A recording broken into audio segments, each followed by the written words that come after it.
all as part of Bonus's D&D campaign. It's only starting right now. So realistically, you want to talk about it? What's up, YouTube? We're here at the District 8 debate for the Democrats. We're going to be hearing from everybody representing District 8, one of which is hoping to take on Tony Weed. I'll be introducing the candidates here in just a moment. We're about to hear from a couple people running in the 56th District. So you're not going to hear anything from me till the end of this year, so enjoy the show, and we'll talk at the end. I don't know.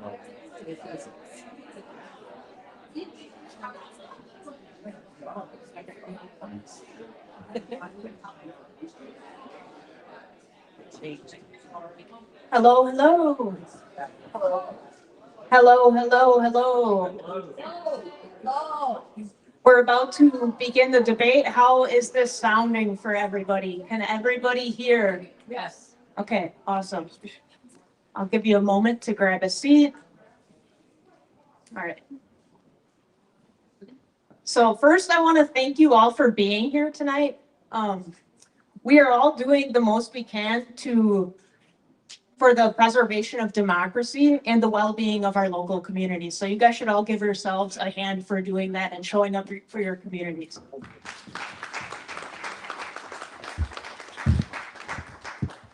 And for those of you who do not know who I am, my name is Grace Abbots. I am 34 years old. I grew up in Grand Chute and I live in Hortonville. There I have a business of 10 years. It's called Alley Cat Coffee House. And I've met a lot of friends and new people over the last decade. It's really been a blessing. And I guess since 2022, that's when I really got involved with this Democratic work when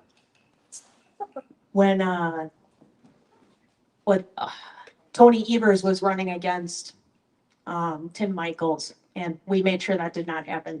So, and then from there, I was very involved in each successive election as well. So, I just want to share a small story from last night. I was talking to a friend about the canvassing that I've been doing in the last week, and I want to touch on the importance of talking to as many people as you can and to always be canvassing. So ABC, like Zoran Mamdani says. So she just said that she took the girls to the Mile of Music for about an hour last night, and she sat at a table with 85% Republicans that are all voting Dem.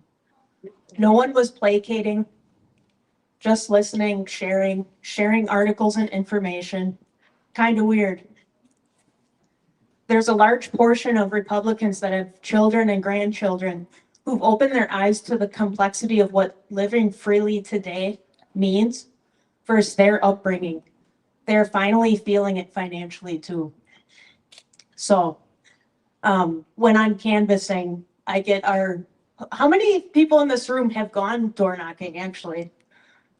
Oh my gosh, that's awesome. Thank you all for doing that. So we have our turfs and our targets that we knock doors on, and every time I go out, I try to hit everyone in between those targets too, because there's independents, Democrats within those targets, and they want to be communicated with too, and sometimes Republicans as well. So that's super important. And I will leave you with my my campaign running points in this moment. A few things I want to do. I want to fully fund public education. Public schools are funded with public tax dollars. Vouchers need to be phased out. Private schools can be funded with private dollars. I want to see affordable childcare for all the families in the Fox cities. I know a lot of families that come to Alley Cat, and I know a lot of child care providers, and it's hard on both of them. So we need to make that more of a win-win situation. I want to legislate and advocate for folks living with disabilities.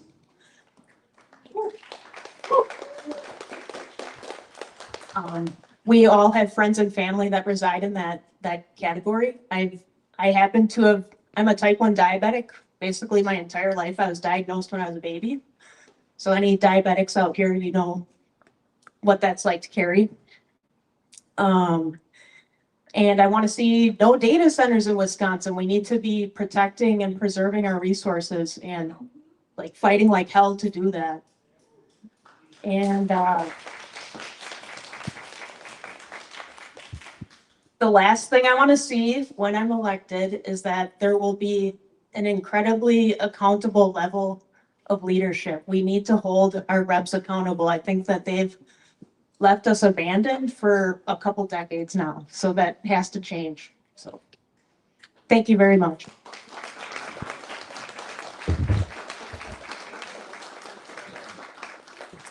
Thank you very much for your remarks, Grace, and I call Shauna Riley to the stage.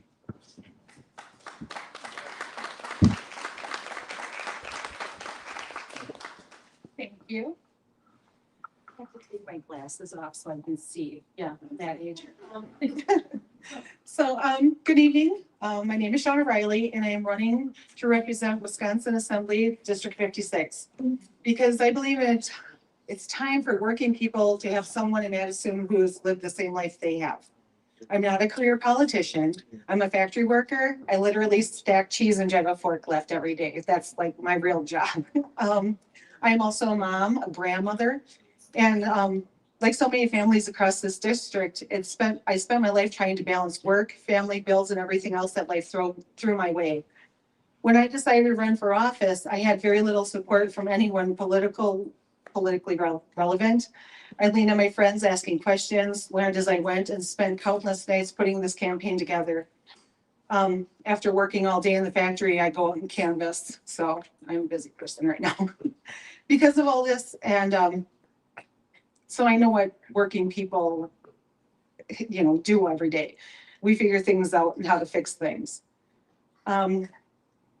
So when I get there, and I am losing it. So I'm just going to talk, all right?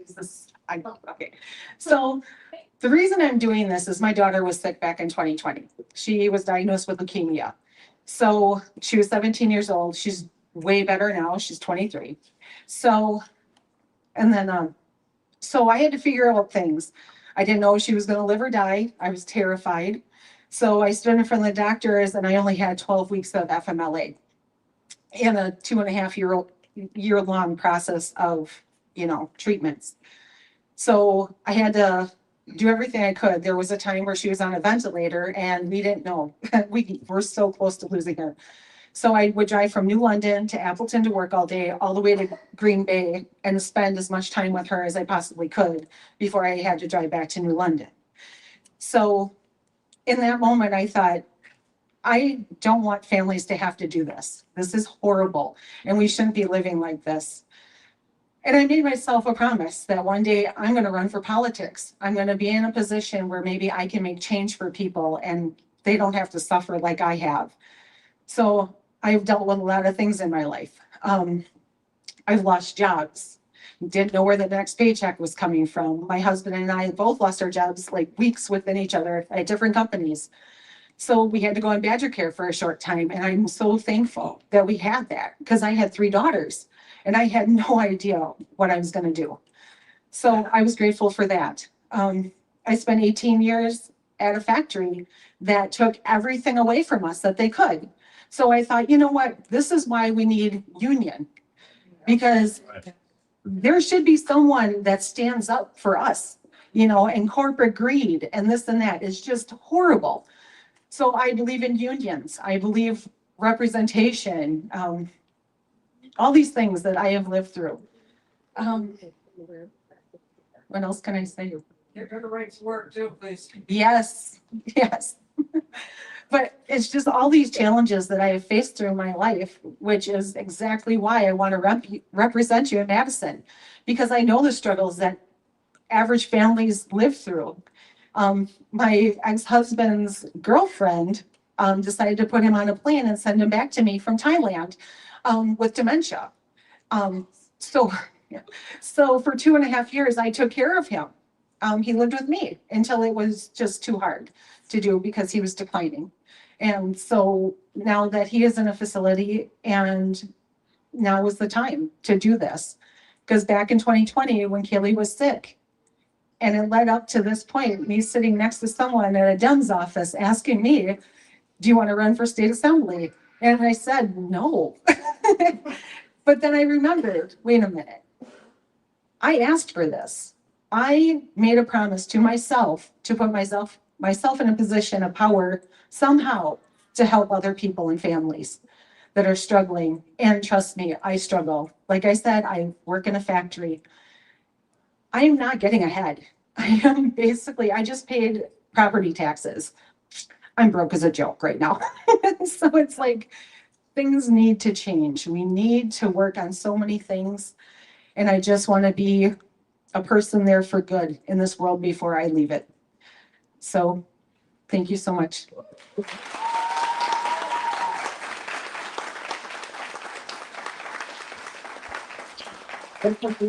Running for again, State Assembly, District 56. and what is your name? Shauna Riley. Sean, right? How can somebody support or get involved or donate? I'm on Facebook. My webpage is Shauna for Wisconsin. And that's it. And all the information is on there like that you would need to think. So thank you.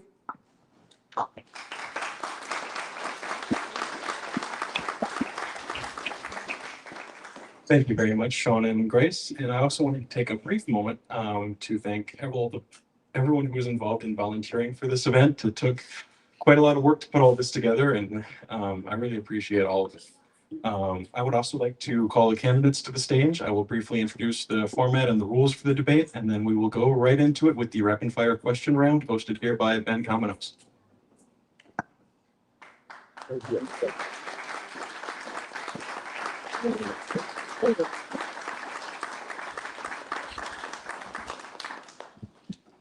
After my opening statements here, each candidate will have 2 minutes of opening statements followed by a rapid fire question round.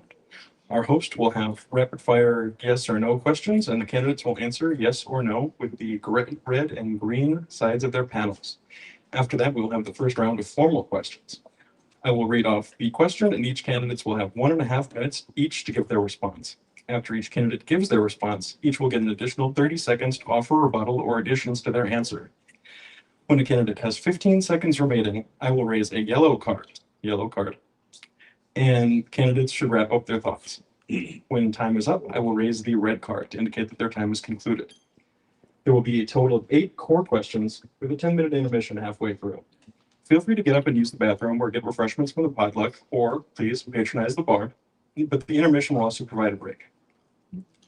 After those questions, each candidate will get 2 minutes for closing statements.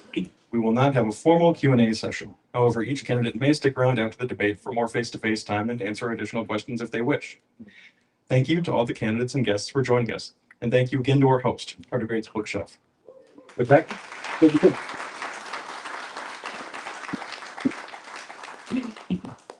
and it looks like you're up, Mark. Let me get you the other microphone. Hold on. So.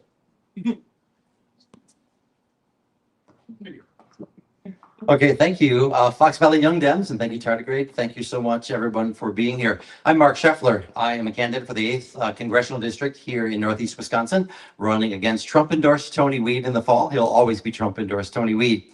I'm a product of Wisconsin. I grew up in a farm family in rural Marathon County. I was the middle child of 3 boys.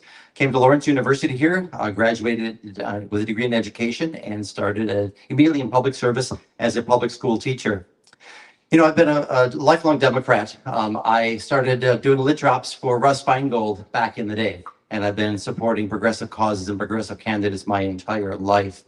I'm proud to be running as an independent Democrat, and I'll tell you exactly what that means and what it doesn't mean. An independent Democrat is someone who's aligned with the Democratic Party, but is going to serve as an independent in the House. And the reason for that is we are all part of an auspicious club. We are part of the 42% club. And the 42% is the percentage of Democrats here in Northeast Wisconsin. For the last 18 years, we've run candidates that have been excellent candidates, but we've never been able to crack that 42%. In this particular thing, we've got our hands tied behind our back by a Republican Party gerrymander that hasn't yet been fixed. But despite that, I want to win the election this year and return this seat to progressives like you and me. And to do that, I'm running as an independent Democrat. That means that I'll be reaching out, and I have been reaching out for the last year. In fact, yesterday was my 1-year anniversary of running for this seat. And I'm really, really proud. It's been the honor of my lifetime. To win this seat, we need to get to 50.1%. We need to get a majority. And so the math really works well for me because I can deliver enough of Tony Weed's rural support. I can deliver enough of Tony Weed's business support. And that's going to leave him with a very small piece of the population, which would be hardcore MAGA insurrectionists. He can have them. So I'm really looking forward to tonight. I'm looking forward to the questions, and I'm looking forward to this debate. And I've been saying from day one, it is so great to be running in a primary with two excellent candidates, and the three of us together have been giving Tony Weed a real run for his money. And I look forward to getting on a stage with him this fall. Thanks so much.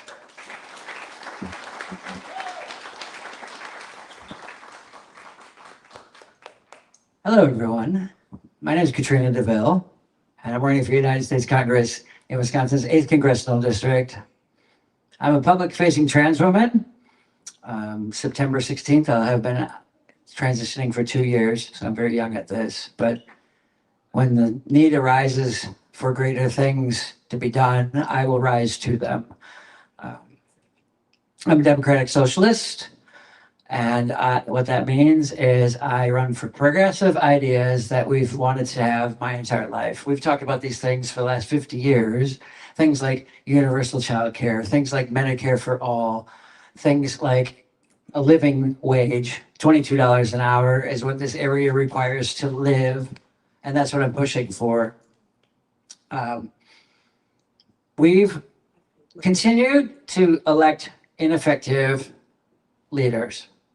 And what happens is the right gets they get the power, and then they push all the way as far as they have meant to get rights taken away from us, to get things pushed back so that programs that help everyone in this room, they get taken away. And then when we get the power back, we have these ineffective leaders that don't do anything, and we end up losing every time the pendulum swings back and forth because no one is there to push to get these things back or to push it further than it was. I'm not talking about fixing this country, meaning putting it back how it was. It was very broken here to begin with. And I don't subscribe to the old ways of doing things. I've never been in politics before, so I'm not chained to the system that has been. I'm looking outside the box and trying to find new allies, trying to find new solutions, because I very much mean to push all the way to fix this country. And that means getting past where we were, getting the things that we've all hoped and wished for, the things that people like Bernie Sanders and AOC and Mamdani have talked about. All we have to do is look to New York to see how well Democratic Socialist policies work. It's because... Thank you, Katrina. You're welcome. I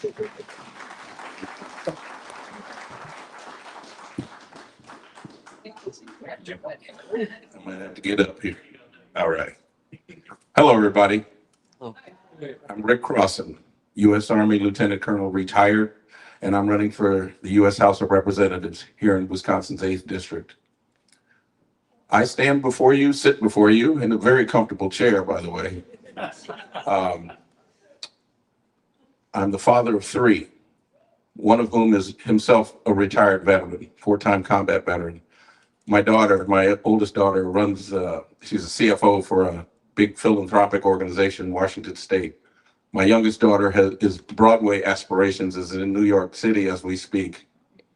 I have a grandnephew, number 46, Marlon Jones Jr., who plays for the Green Bay Packers. I've got a brother who played professional basketball in Europe for 3 years. I'm the son of a command sergeant major. My grandfather on my father's side was one of the first to implement the NAACP in North Carolina, and plus a member of the Union of Railroad Engineers. Back when black folks back then were Pullman porters, he was an engineer. My other grandfather was a pioneer in law enforcement in California. So I'm telling you that to say this about my family. We're fighters. We go toward the fight. And let's make this very clear. We are in a fight. We're at a crossroads right now. One direction takes us to totalitarianism. The other points us in the direction of a democracy and a more perfect union. I'm going this way. Are you with me? Yeah. This is something that requires some skill, some operational relationships, knowing how to pull coalitions together, which I have done. I've held a diplomatic passport. I've worked out of the U.S. Embassy in Mexico City, and I know how to make these happen at that level. These are not times for theoretical or conceptual issues. This is a time to make some things happen. Thank you.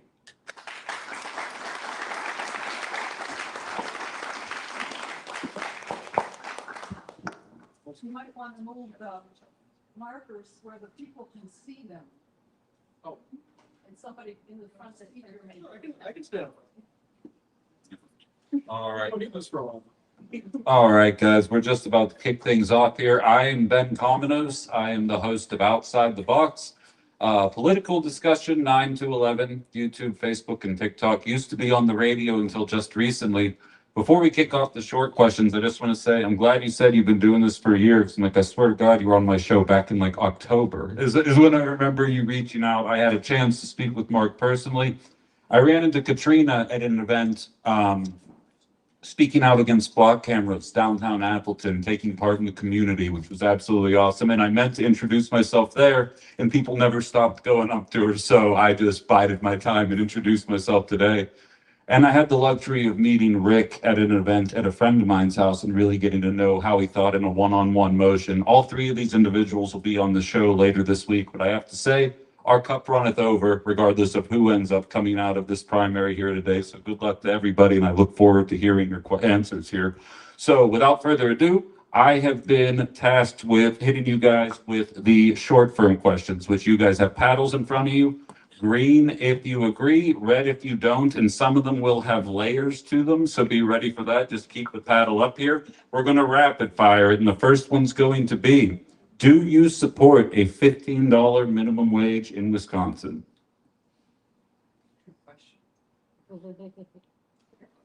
Yeah, it's going to go up. Yeah, green if you agree, if you think the minimum wage should be higher. So let's go to 20 then.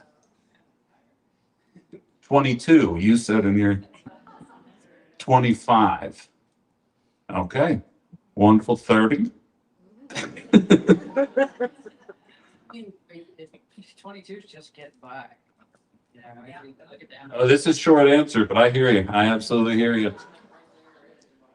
Question 2, do you support ranked choice voting?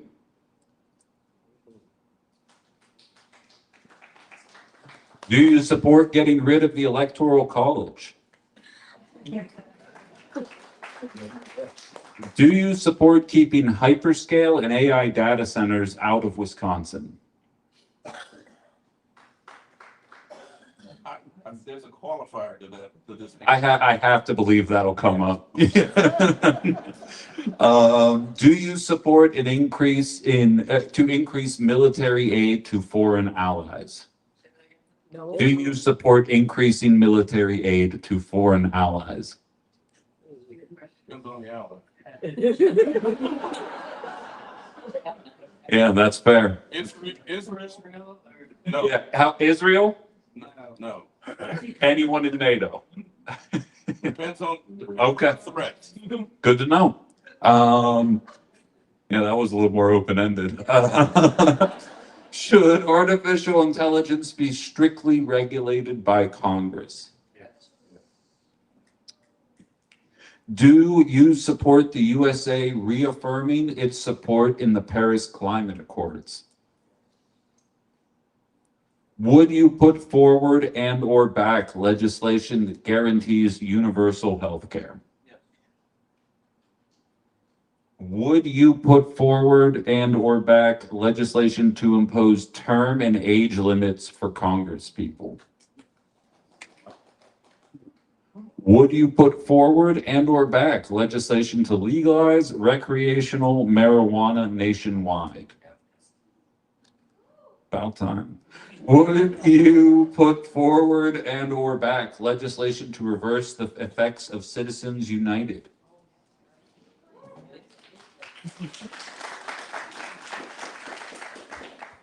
Do you support an end to private school vouchers?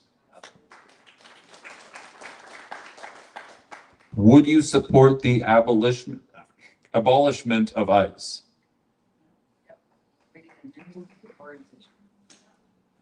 Totally yeah. There's more nuance. We got it. We'll get to that nuance, I'm sure. And if we know it is, it needs to be followed. Do you support Flock, Axon, and other automated license plate recognition technologies? Yes. Support block. Support the technology, the abuse of the technology is a problem for me. All right. Would you support implementing state and country-wide high-speed rail?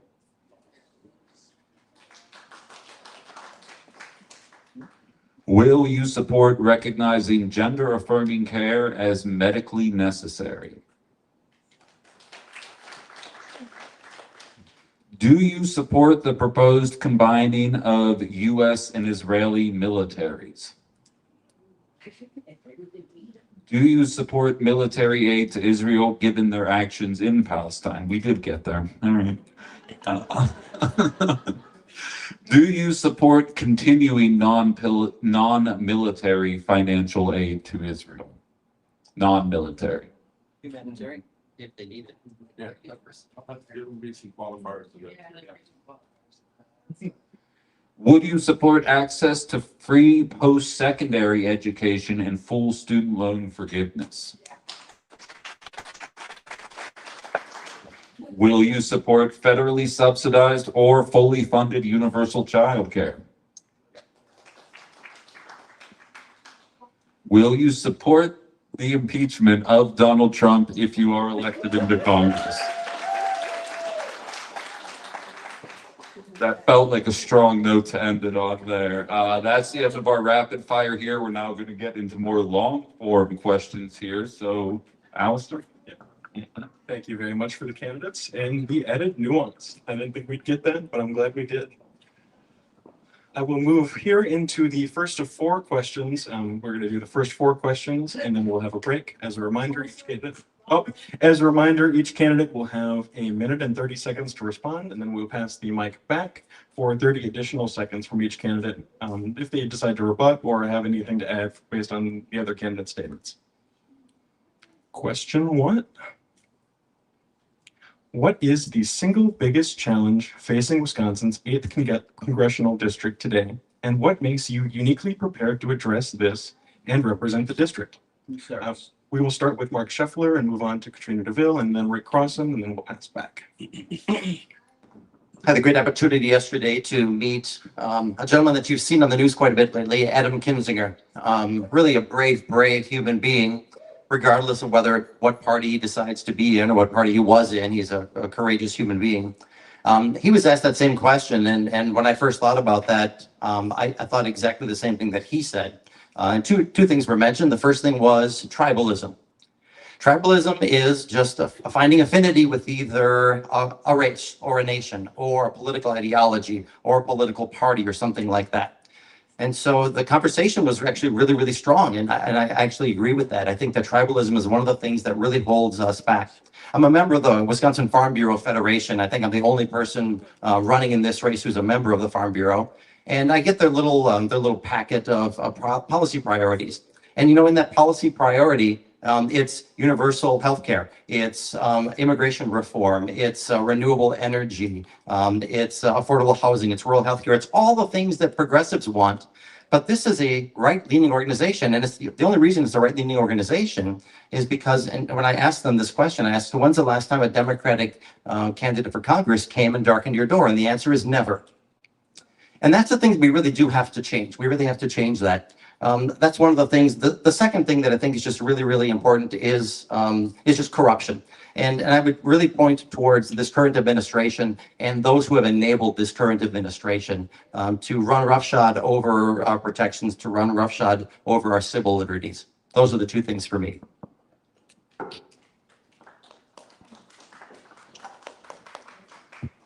Please hold your applause. The most difficult thing facing Wisconsin, I think, is a government at the federal level that has been malicious toward Wisconsinites.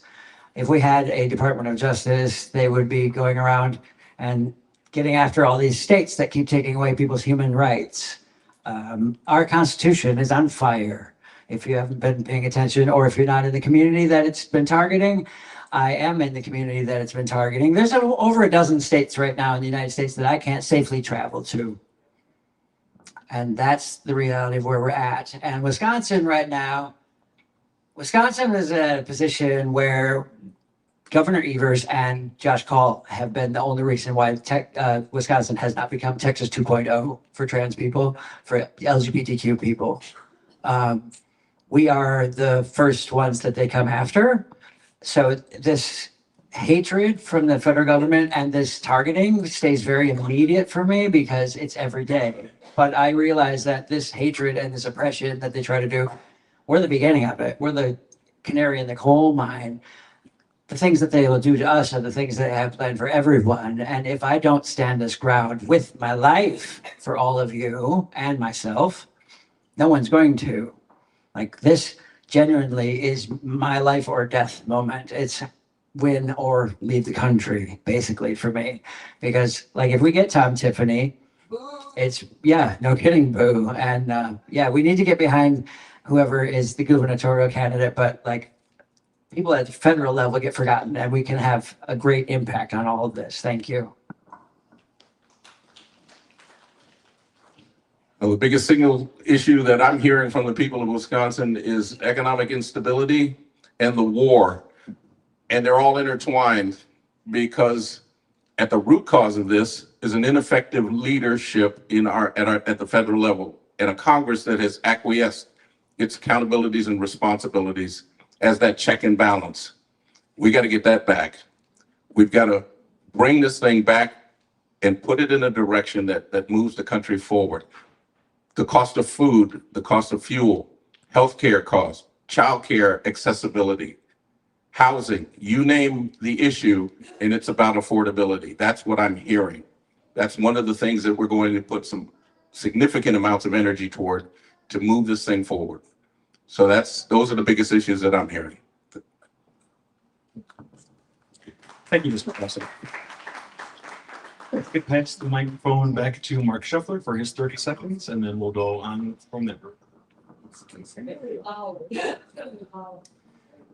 What I ask people time and time again in the district, as I've been doing, I did 6 town halls on rural parts of the district. And so we hear about a lot of issues that are affecting a lot of people. And I would agree with both of my colleagues up that there's a lot. And when I ask people, wave a magic wand, what's the first thing you would fix? Oh my gosh, the blank stares is because it's a long, long list, right? There's a lot that we need to fix. We need people who are ready to serve on day one. We need people who are ready to go policies that are based on what we've been hearing from people in the district. And in my case, it's been more than 30 years of living here in Northeast Wisconsin. Can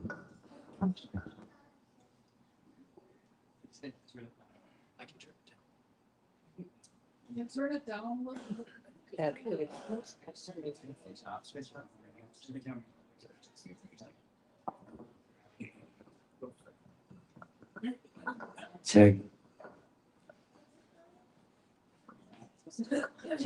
Check. 1, 2, 1, 2. Yeah. Check. Good. Is that better? Yeah, better. Yeah, better. Yeah. All right. Oh, you get an additional 30 seconds to add anything under your answer that you might like to. If you want to rebuttal, you can add your question. I don't disagree with either of these gentlemen up here either. It's, that's the reason why I'm not just running on trans rights. I'm not just running on LGBTQ rights. I'm not just running on the marginalized community things. It's like very important to me. Constitution is very important to me. It should be important to everybody, but I am hearing the things that they're hearing too. It's affordability, and that runs really strong with me too. I'm a musician. Like, I've been a broke person for my entire life. And if it was ever about the money, I would have been a lawyer instead of a musician. But I'm showing up here because this moment deserves heart, and I'm bringing it. Thank you. Thank you. Thank you, Katrina. And then 30 seconds for Rick Crossing. It's gonna. No? That's something else. You're trying to get me.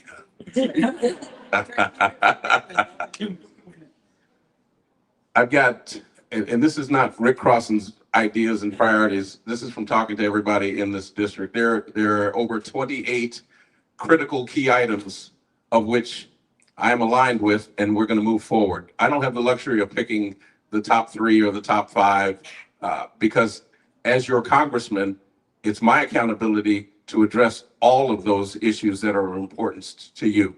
So if you don't hear me specifically mention an issue, just know that this is about inclusion and making things happen that are across the board. And that my mission is to attach myself to every and any issue and initiative and movement that moves us forward. Thank you.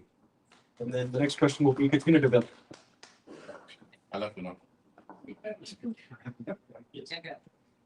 Question 2. Immigration reform has been debated for years in Congress with little resolution. If elected, what are the specific immigration reforms you would actively push for in Congress? And what are your specific strategies to successfully pass these reforms? That's a really good question. I was out at Mile of Music last night and I ran into a friend of mine who, he's an illegal immigrant and he's been here for a long time and he's a hard worker in the community and he's been a friend of mine for over 10 years and he's here illegally and he's scared. And I gave him a hug and I said, I'm right there with you. This government, this Trump administration has continued to make immigration harder. We have people in our communities who contribute to the communities. They're hard workers. They pay taxes. You know, going to the store and buying your groceries, that pays taxes. Going to the gas station and buying gas, that they're paying taxes. We need to put things in place that make it easier for them to become natural citizens. We need to have more immigration judges. They keep firing them. Did you know there's not one immigration judge in the state of Wisconsin? Like, hello. They've tried to make it more difficult so they can show it as being a problem. It's the whole thing with this government of like, we're going to show you that it doesn't work, but it's them putting hurdles in the way to make these things fail or to, you know, stab these things to death with their fascism. We need to be making it easier for people that are coming here to have a better life. They come here for the same reason any of our families did, to have a better life and have better opportunity. And we need to make sure that we're taking care of them like they're taking care of us. Thank you. Yeah, thank you, Katrina. Minute 30 seconds for Rick Crossan and then Mark Scheffler. Well, our current set of laws regarding immigration are archaic, cumbersome, and specifically race-based to exclude certain groups of people who were deemed not desirable. That's got to be fixed. The law in and of itself has to be fixed and corrected. And then we need to specifically address these multiple pathways to citizenship that right now apply for some, but not others. For some that where there were pathways have been eliminated. We got to get all of those things back in place. We also need to think about what it is that the person who's here working, what do they want? There are some folks who work here who don't necessarily want to become citizens, but they want to have the freedom of movement to go back home, visit with family. I met with some farmers who had that very same concern where a mother whose children were born here, she's not here technically legally, but her mother was dying in her home country. She couldn't go home to attend to her mother because she wouldn't be able to come back to her children. We should not have a scenario like that. So we've got to put some humanity back into this scenario. I am not in favor of putting folks on any kind of list or roster that targets them. I don't trust our government with lists. So we're not doing that. Thank you. Mark Scheffler. This is a great example of how with this issue, I'm going to win this district. My first town hall was a Democrat Alliance in town hall in Oconto, and the third person that got up was the chairman of the Oconto County Republican Party. I was told ahead of time that he was going to be there, and he was a real tiger online, and I should be wary of him. He got up on stage, introduced himself as the chair of the Oconto County Republican Party, and asked me this very simple question. Are you for open borders? My answer is no. And so I laid out my 5-step immigration plan. And the first one was to make sure that we have a 60-day secure enrollment process for those who are undocumented to come out of the shadows. The second step was to make sure that we enroll those folks into programs that guaranteed civil protections, that guaranteed workforce protections, that guaranteed wage protections, that guaranteed safety protections, that guaranteed keeping families together. And all of this starts with a very simple process. I went step by step by step. At the end, he said, you know, I agree with all of that. And in fact, at the end of the meeting, he stood up in front of all of the Republicans that were there. The room was full of about 50 or so Republicans, mostly Republicans and independents. That was the whole point of the session. And he said, this is fantastic. It's fantastic. I applaud you for having the guts to come here and to do that. What I didn't tell him was the program was the 2013 Barack Obama immigration plan, step by step by step. And he agreed with all of it. This is, folks, this is how we win this district. This is how we win this district back, by having conversations with the other side and finding out what are the things that we agree on, what are the things without sacrificing any principles, any policies at all. How can we move forward and get things done? Thank you. 30 seconds for Katrina DeVille, if she so chooses.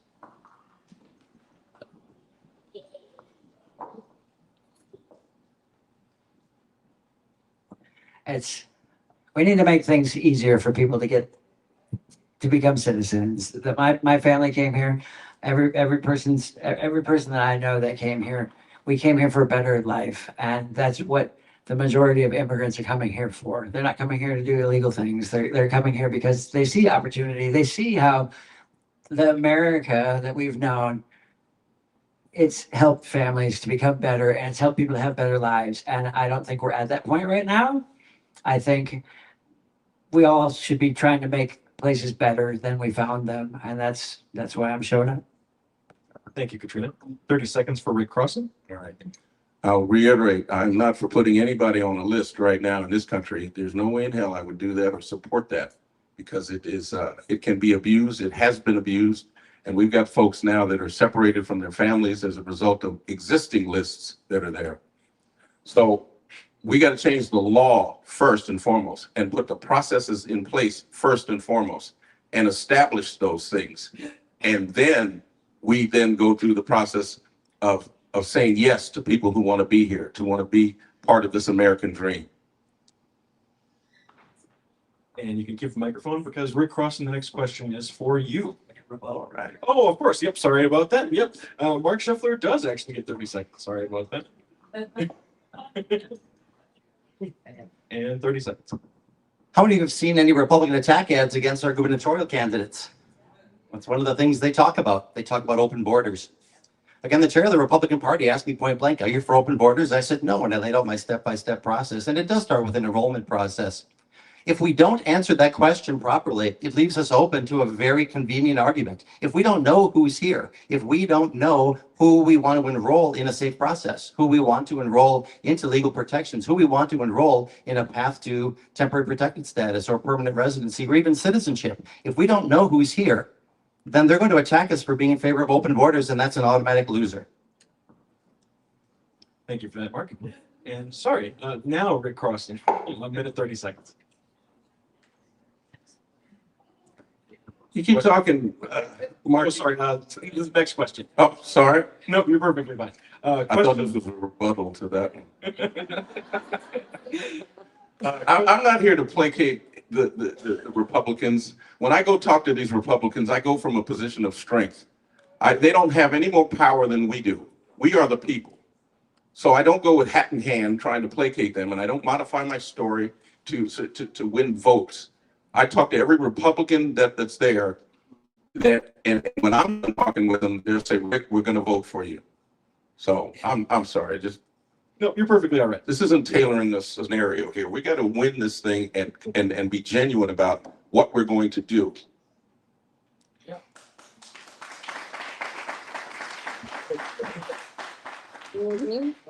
Question 3. The cost of healthcare is still the #1 reason families go into debt, and one of the leading causes of bankruptcy. What specific policies would you pursue to make healthcare more accessible and affordable to your constituents? Well, I believe in the single payer option. I think healthcare should be a fundamental human right and an investment. This isn't a win-lose, zero-sum game mentality here. Part of who we are is the achievement of life, liberty, and the pursuit of happiness. Life implies health, implies that you are capable of contributing to the greater good. So why not invest? We've got the money to do it. Believe me, if we can wage an illegal, immoral war and spend billions of dollars and counting, we can provide universal health care. Should I say more? That's entirely up to That's you. where we are.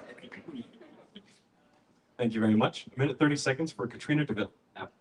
Oh, sorry. Yeah, Mark Scheffler. I will get this right eventually. I think we're all aligned on the need for universal health care. I call mine Citizen Care Core, and it's paid for entirely by the tax reform package of making billionaires, large corporations, and mega millionaires finally pay their fair share. It's one of the great ideas to come out of UW-Madison, and it fully funds universal primary health care coverage for every American from birth through age 65 without a premium. It covers wellness checks, it covers preventative medicine, it covers cancer screenings, it covers prenatal and afterbirth care. It provides for dental cleanings and eye exams and ear exams, or hearing exams. These are all the important things that, again, for 30 years, I've been talking to folks up and down the district. And it's amazing too, because 65% of this district are rural folks. And the Farm Bureau Federation, in their policy booklet, calls for inexpensive universal healthcare coverage. So these are not ideas where I'm placating anyone at all. I'm not sacrificing any principles at all. I'm looking for universal principles that we can all agree on that can get us over that magic 50%. But if we're not talking to the other side, and if we're not finding that common ground, and boy, the first place that I would encourage all of my colleagues to start, look at the Farm Bureau Federation policy booklet. It's loaded with progressive policies. But if we don't show up in a room to hear that, if we don't show up in a room to talk about that, and we're not having those conversations with those influential organizations, then we're really falling behind on that. Again, the key to winning this district is getting over 50%. And finding universal coverage.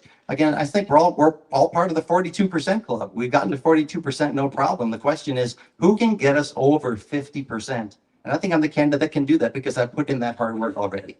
Thank you.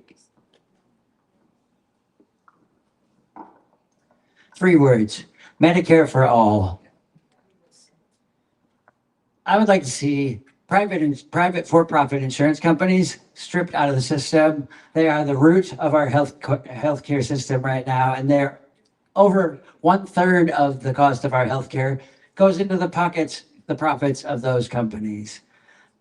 I would rather my health insurance was better and I had to pay less for it than to contribute to the wealth of these companies.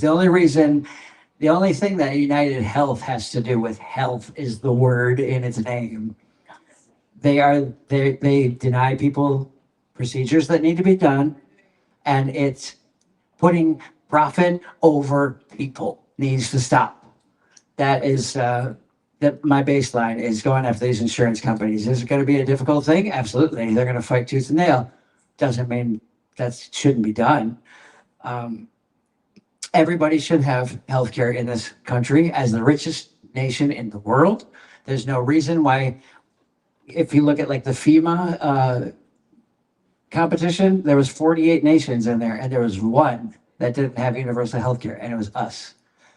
There's no reason, especially when you can look and see all these other nations that have figured it out. We don't have to reinvent the wheel. We can look at our allies like, in Europe and figure out these things that have worked for them and implement them here for us. So I'm all about Medicare for all, single payer system. Thank you.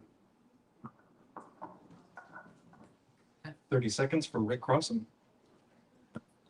I think about said it all about what we need is universal healthcare. What we need is the national will to do it. Right now, healthcare is thought of as a privilege, something if you can afford it. Or if you get sick, be prepared to wipe out your life savings, relocate your family, and do all kinds of horrendous things to achieve healthcare. We shouldn't be placed in those situations. So again, universal healthcare for all. There's phases and stages that we could go into about how to do that, but the ultimate goal would be there. Thank you very much. If you could pass the microphone back to Mark Scheffler for his 30 seconds. 20 years ago. 20 years ago, we had our most recent primary. We haven't had a Democratic Party primary for the congressional race in the last 20 years. And we owe a huge debt of gratitude for the congressman who won that primary and won that race. That's Congressman Steve Kagan. He was the national architect. This is going to be a yoo-hoo for Steve Kagan. Thank you for the woo-hoo. He was the architect of the Affordable Care Act. And I was so proud that last Thursday night to earn Steve Kagan's endorsement in this race. Without him, we wouldn't have that universal, the Affordable Care Act protections. And I think that's really important. And that's something we should all be really, really proud of. And 30 seconds for Katrina DeVille.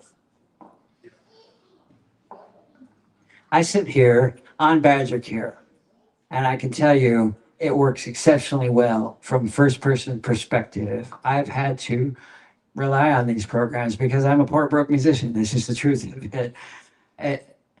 These programs work exceptionally well, and this is some of the best healthcare I've ever had. But having to not worry about it has also been a major bonus to my mental state. Like, I don't have to worry about being sick, and that's what I want for everyone in this country, to be like, I'm sick, go to the doctor. You don't have to worry about hobbling your finances or going bankrupt because of it. Thank you. And then for the final question before the intermission, Rick Crossan. 1 minute, 30 seconds. Question 4. Topic, women's rights. Oh, sorry. Yeah, Rick Crossan gets his 30 seconds. No, it's in Rick Crossan. Yeah, I'm right. There's Mark Scheffler. It's Mark. I'm sorry. Next time. Enough for this. I apologize. Minute 30 seconds. Mark Scheffler. What legislation do you propose to protect access to abortion and contraception? Should federal law establish any limitations on abortion? Well, we had precedent. We had precedent for 50 years, and that was the Roe v. Wade decision. And then Dobbs, of course, overturned that. I was running for state senate when that decision came down. I dropped out of the race after my father passed away unexpectedly. But I was also really, really happy to pass that baton over to Kristen Alfheim, who is now our state senator. And at the state level, I'm just really, really happy to have supported every single winning Supreme Court justice that we've been able to flip the Supreme Court over in the state of Wisconsin. States' rights are absolutely critical in this. So winning elections is the key to us having a voice at the table. If we don't win elections, then we're sitting at home in January and we don't even have a chance to talk about a reproductive freedom at all. So I support a woman's right to choose unequivocally. I think for medical reasons, a politician should never, ever get in between a physician and her patient. And I think that that's just really, really critically important. It's a basic human right. It's a basic fundamental right. And we had that right, and we should all be very, very upset that it was taken away from us. So I do support legislation that would codify exactly what was under Roe v. Wade, but extend that for medical reasons, we should never, a doctor should never be put in a position to have to make a choice between saving her patient's life and breaking the law. Thank you.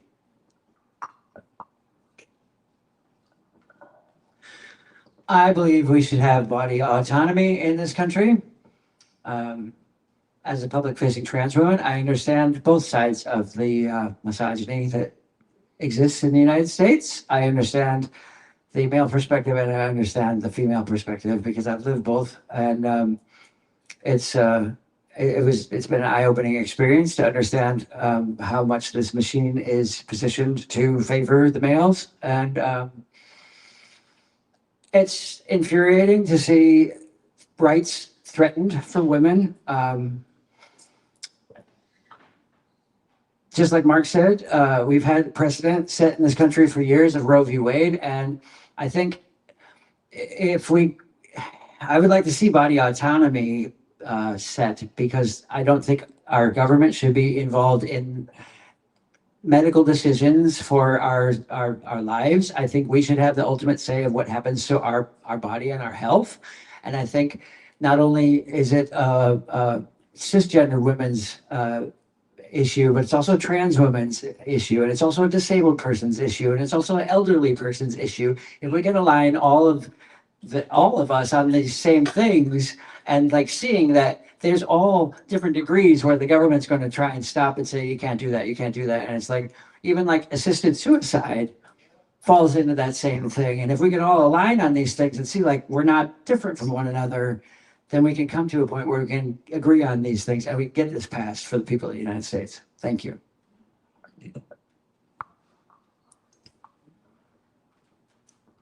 Back in March of last year, I was approached by Kristen Lyerly to ask me to consider running for this position. My first question back to her was, how come you're not doing it? Because you did so well. You closed the gap 7 points from before she started. She said to me, Rick, yes, we did move the needle significantly. We believe you can close that gap. And so I took 4 months to think about that, which was a year ago this month, which is why I'm in the race. I've gained a lot of perspective from Kristen, specifically about a woman's right to choose, about gender, about how it is not a binary scenario solution, and that we run across a wonderful spectrum of human options and realities, some of which we will never know the answers to because we can't experiment to know the objective truth. So we go with where a person identifies. And yes, our government should not get in between a woman's right to choose and her physician, and those choices and options should be available to them without government interference whatsoever. I'm unequivocal in that space. So we are supportive of restricting, or rather giving access to abortion and contraception. I'm trying to read the question here, as you asked it. So yes, thank you. Thank you very much. 30 seconds to Mark Scheffler. I was visiting the Door County Dems back in December of this last year and having a really great conversation. All of a sudden, a guy walks right past the office outside, and the person sitting in the Door County Dem office said, "Don't talk to him, he's a Republican." I thought, well, I hope so, because I'm going to go talk to him on the way out. So I talked to him and I knocked on his door and I said, "I'm Mark Scheffler, running for Congress. Do you have a second?" He said, no, I really don't have much time at all. Okay, well, maybe a minute or two. 20 minutes later, the guy wouldn't stop talking. He just kept talking. And we shared a lot of experiences, including one of them about reproductive freedom. And I shared with him exactly what I just shared with all of you. And he said, I agree with all that. I agree with all that. But I was told not to have that conversation because he was a Republican. Those are the kinds of the doors that I'm opening up.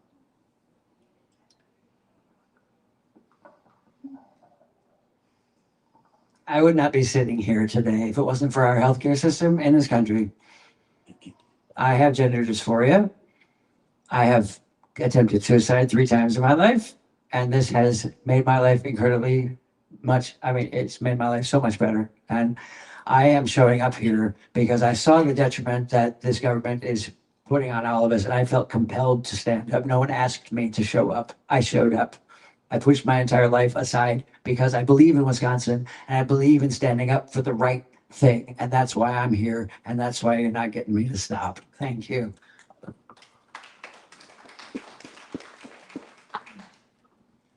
And as you and I have spoken a number of times, I got your back. You don't have to worry about that. Yeah, we're all in this together. And far be it from anyone sitting in this room to impose their will on someone else because you might have an issue with it. We should never be in that position. And if there's any benefit of a doubt, it should go to the person who is living with inside their own body. Thank you.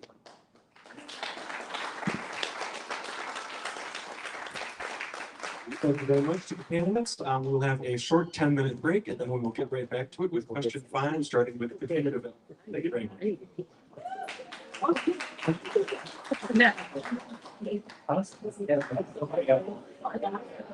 We can't hold it up.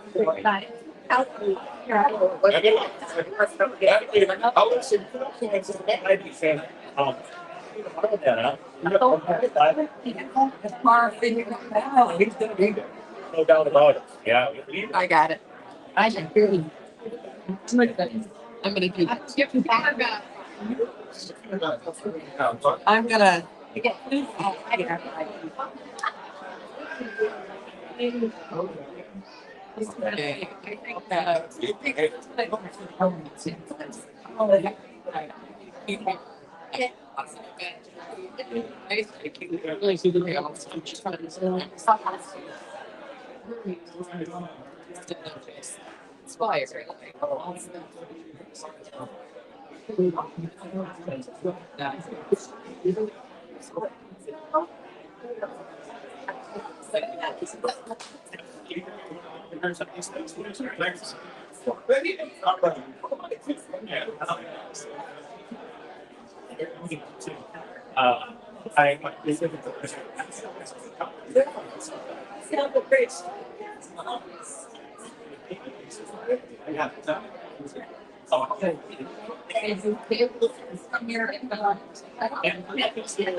Is Ben's thing or what is?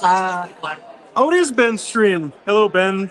What do they call you guys? Benners? What's the deal? Anyway, so.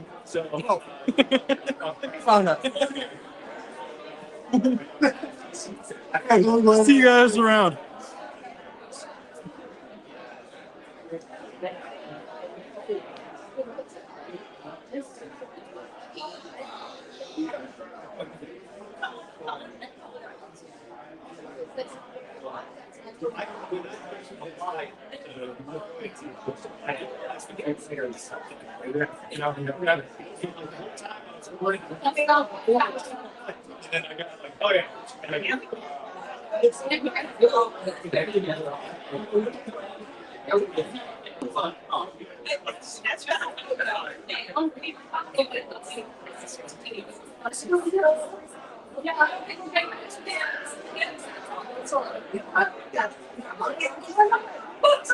Yeah, my son is a 15 Tango, and my daughter's a 15 Top.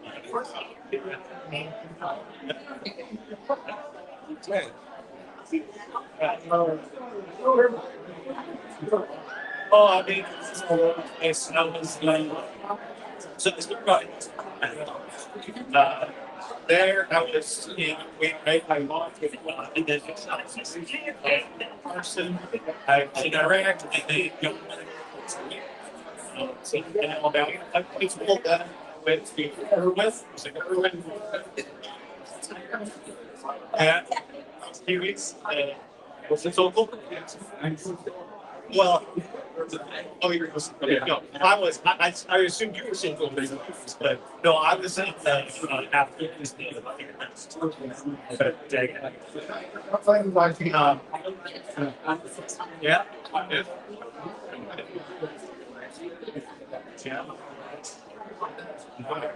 Yeah. And then I went on a market, they're making yeah. Order by pick a rank right here. And I went to the and it was all they acted right.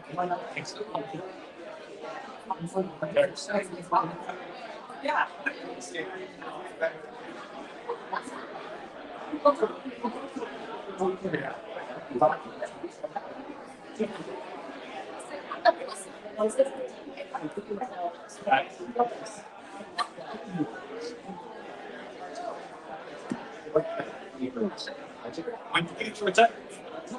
Okay.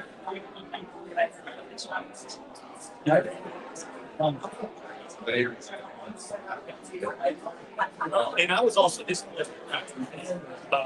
just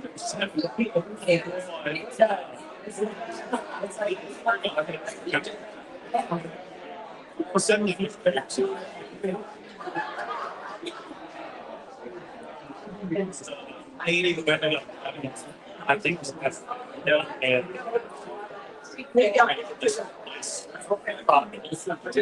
so we're having ridiculous. Yes. Yeah. Excellent. So I can do that.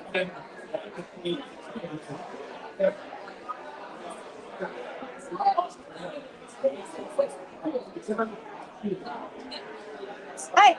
Any feedback? What? Any feedback for me? Doing good. Keep focused on what the question is. Yeah, yeah. It's I had to turn around to see. yeah, you can read this. Yeah. Oh,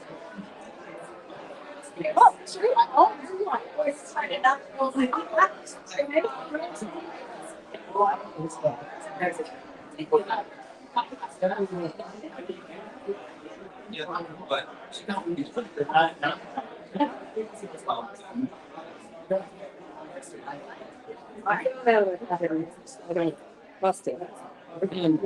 that picture. Right.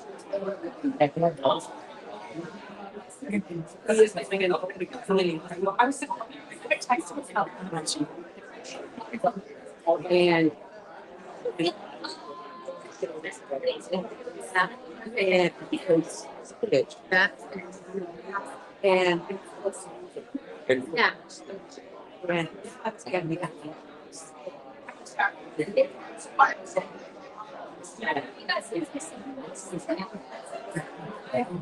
yeah. Oh, good. And we had that big. Yeah.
We'll talk about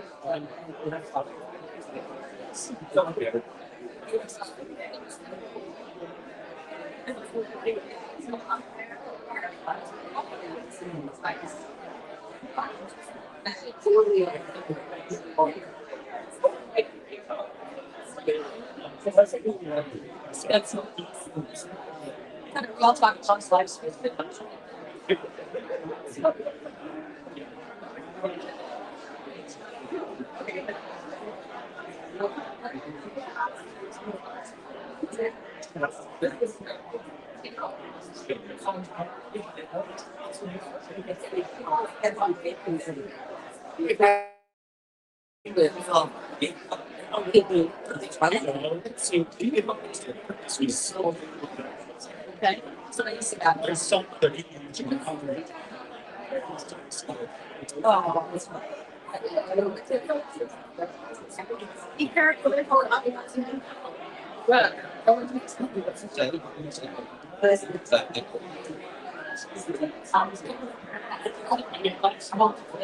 it's nice. Yeah.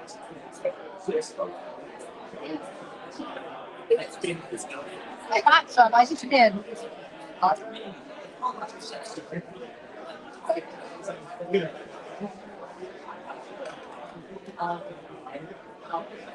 Ten-minute break. Not only. I was surprised I had no.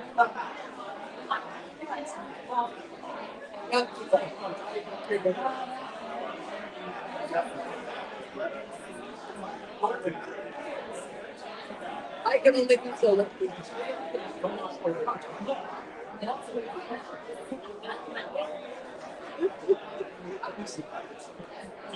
Right.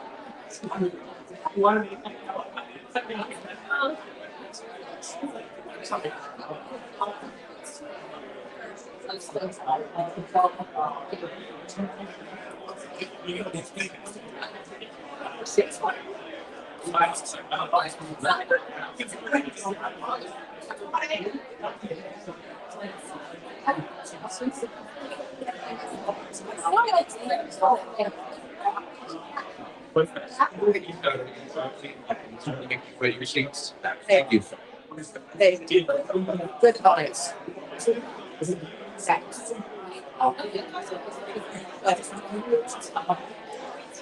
Yeah.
This is your 3-minute warning. We will get back to the debate in 3 minutes.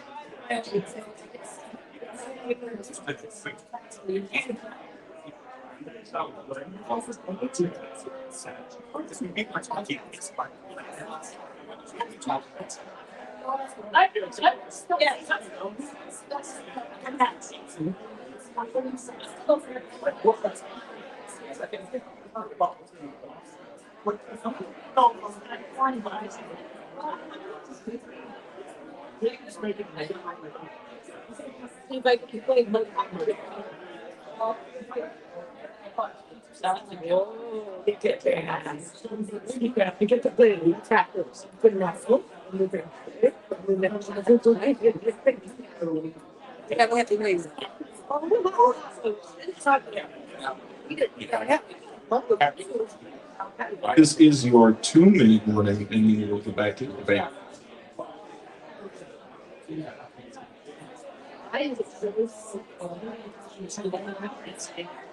Anyway.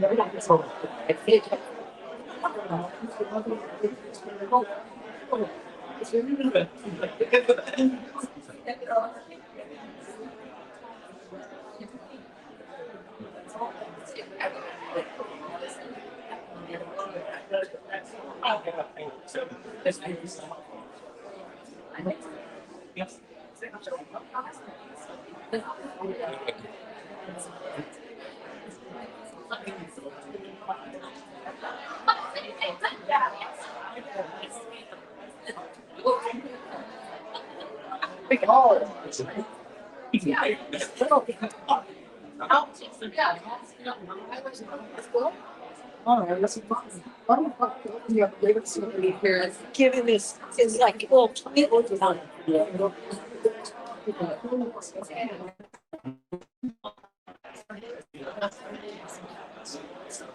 That's only spot. I wasn't talking. Yeah.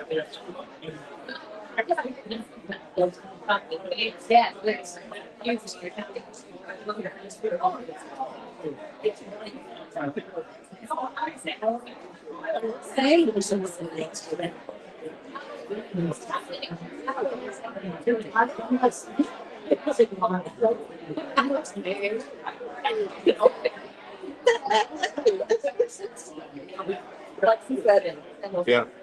That's here and what?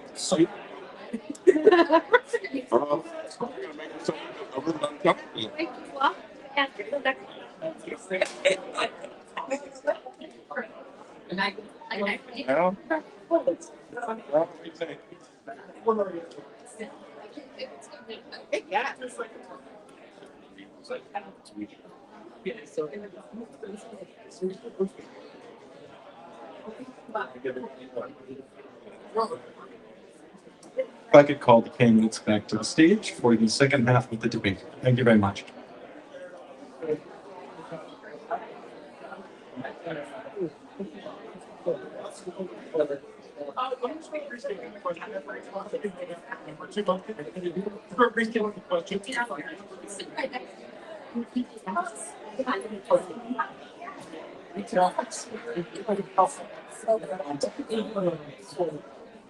I'm sorry, restating the question. Thank you.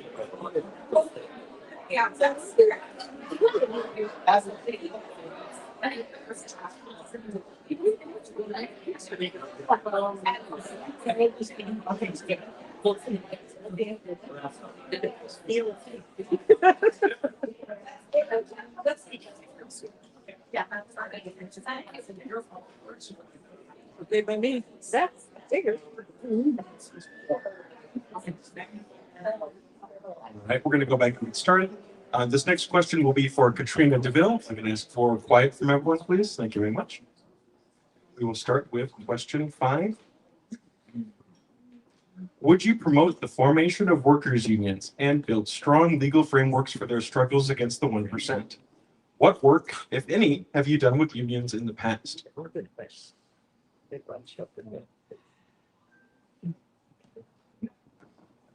I absolutely would push for strong unions. My mother was a teacher for about 20 years. We lost her to cancer about 9 years ago. And they'd originally given her 1 year to live, and she went on another 16 past that. And the night before she passed away, she was sitting in her hospital bed in Freighter correcting students' papers. And that is the level of determination you get with me in this office. She wouldn't have had the health care that she had if it hadn't been for the teachers union. And I remembered watching my mother, the sweetest woman you'd ever met. She taught 2nd grade. Everything was lollipops and roses with her. And I remember her being so angry, coming home every day and screaming the nastiest things at television I'd ever heard in my life. And she wouldn't go to the Capitol to protest because she just couldn't leave her students. And I just can't leave this state when people here are being targeted. This is real for me. This is every day for me. This is wake up and feel punched in the face every day for me. I absolutely will push for our unions. People need to have bargaining power. People need to have stand together against big corporations who are trying to rule our lives and this government who is trying to rule our life. Thank you. Minute 30 seconds. The question to Mr. Crossan is, would you promote the formation of workers' unions and build strong legal frameworks for their struggles against the 1%? What work, if any, have you done with unions in the past? Absolutely, yes. You don't get paid what you're worth. You get paid what you can negotiate. And there's power in collective bargaining. I've run trucking companies. I've worked with the pipe fitters union, the Green Bay Labor Council, the carpenters union, the boilermakers unions here in this district. I know them all. And these aren't just one and done handshakes. These are genuine relationships that have been formed. What they're telling me is that their bargaining power has been eroding for years. We've got to get that back. You cannot depend on the benevolence of corporations. There's some out there, God bless them, but you can't count on it. So yes, I'm going to do everything in my power to make sure people are paid what they're worth and can realize the profits of their labor, the fruits of their labor.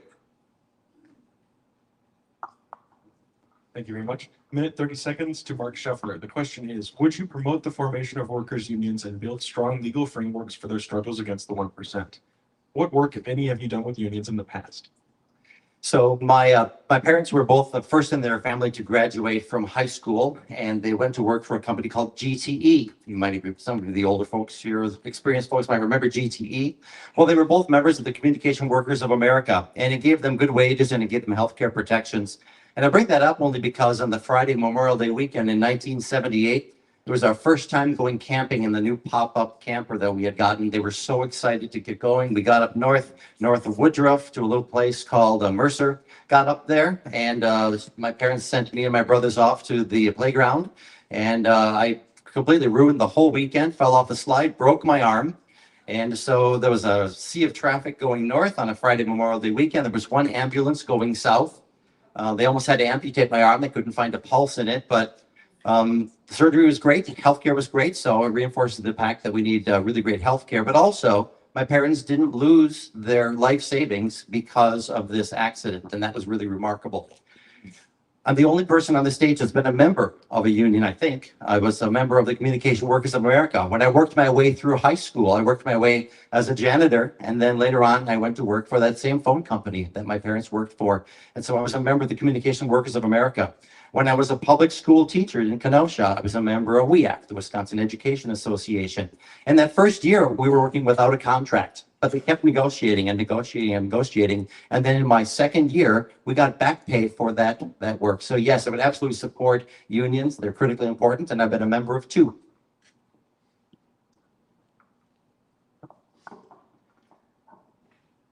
We've seen the conditions of human life in this state and in this country recede and go down as we've seen union support go down.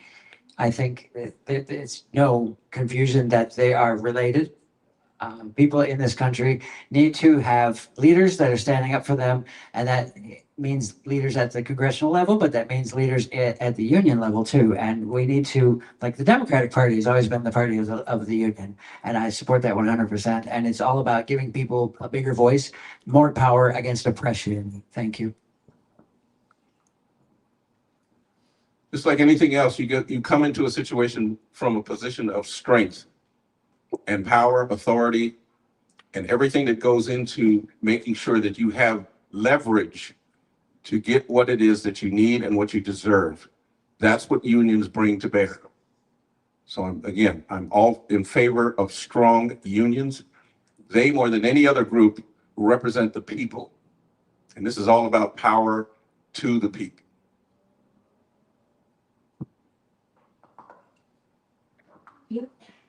One of the things I love about being from Wisconsin is that we have such a rich history. And a lot of folks don't know that actually our 5-day work week came out of Wisconsin, out of the progressive movement. Fighting Bob LaFollette, a progressive who came actually out of the Republican Party, worked across the aisle to pass worker protections, to pass overtime protections, OSHA protections, workplace safety, child labor laws. The things that we take for granted right now, a lot of folks probably don't know that a lot of those things came out of Wisconsin. And so I really look forward to upholding that same tradition and being a strong progressive voice in Washington.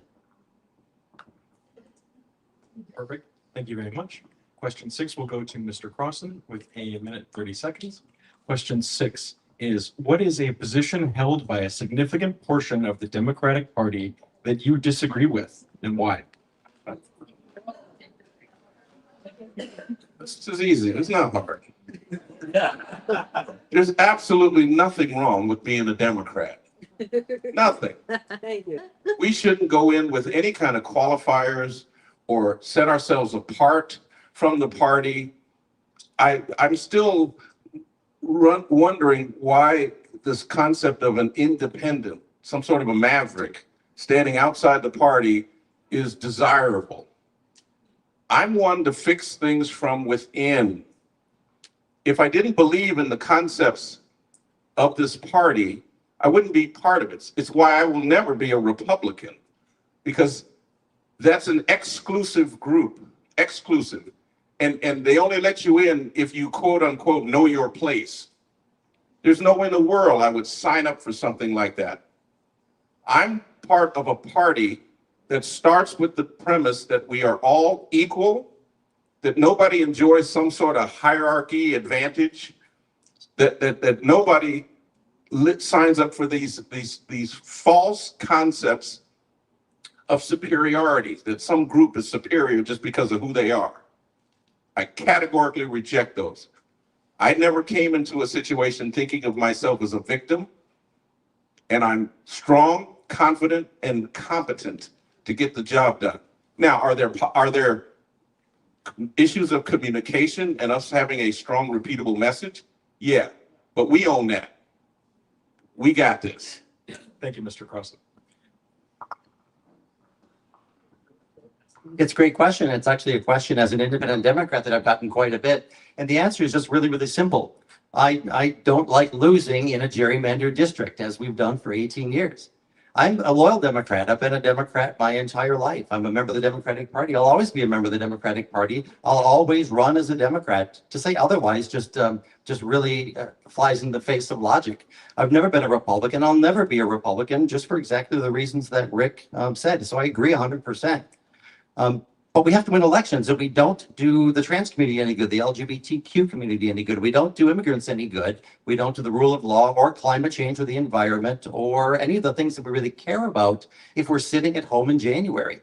So the only thing that I'm trying to accomplish by being an independent Democrat is expanding the base and moving past this 42% to get to 51%. Again, there's a lot that we can agree on across the political spectrum. I don't have my hand out. I'm not giving up any progressive policies whatsoever. Fighting Bob LaFollette is an idol of mine. Politically, he did what he wanted to do, and he stood away from the crowd, and he got a lot accomplished. I think it's much better for us to be building bridges rather than burning them down. And there are, simply put, there are a lot of folks in rural communities who just won't fill in that bubble for someone with a D after their name, but they will vote for someone that they know, they like, and they trust. And they will trust an independent Democrat, someone who doesn't put the party loyalty first.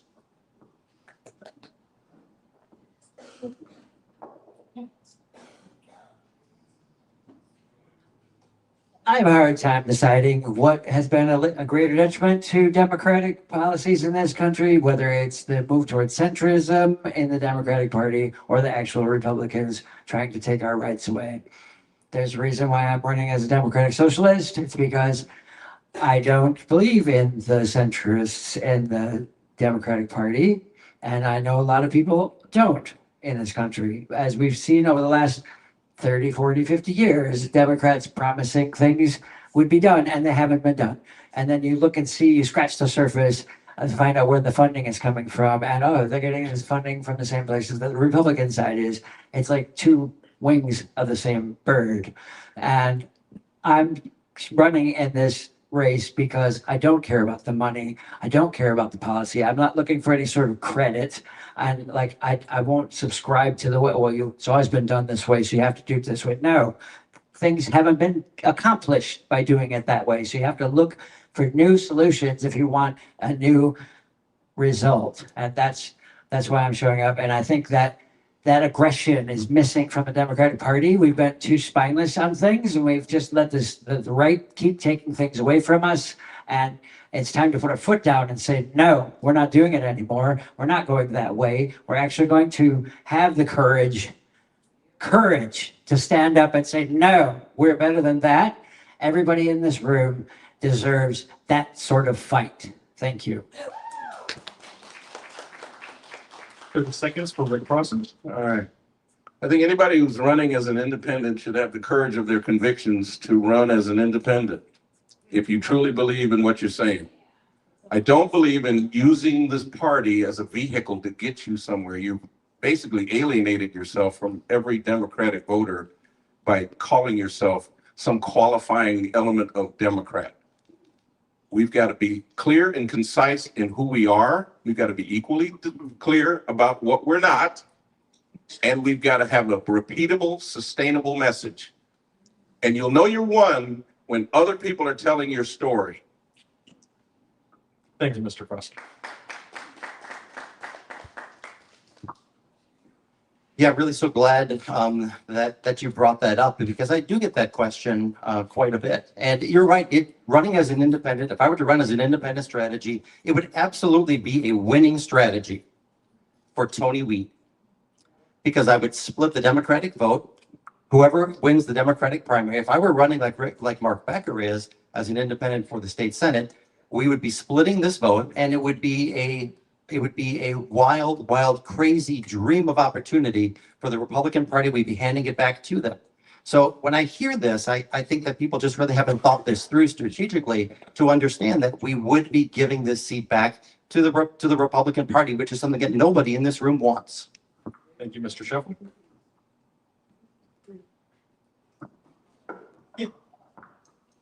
I think it's important what Rick said, and that we do say the things that we are and the things that we aren't, be very precise. And that's why I do call myself a democratic socialist, because when you have people like Hakeem Jeffries at the front of the party taking money from AIPAC, and when you have Chuck Schumer saying that he'll put Israel before the United States, yeah, I'm not going to associate with that. I believe in what Bernie Sanders has talked about for the last 40 years. That man has been consistent, showing up for the people of this country, and that's exactly what you're going to get from me. Thank you. The next question will begin with Mark Scheffler. Is question 7, 1 minute, 30 seconds. What are your policy priorities regarding environmental protection? This could be a reduction in fossil fuels, supporting alternative energy sources, protecting plant and animal life, and natural resources. What is most important to you? This is how we win, folks.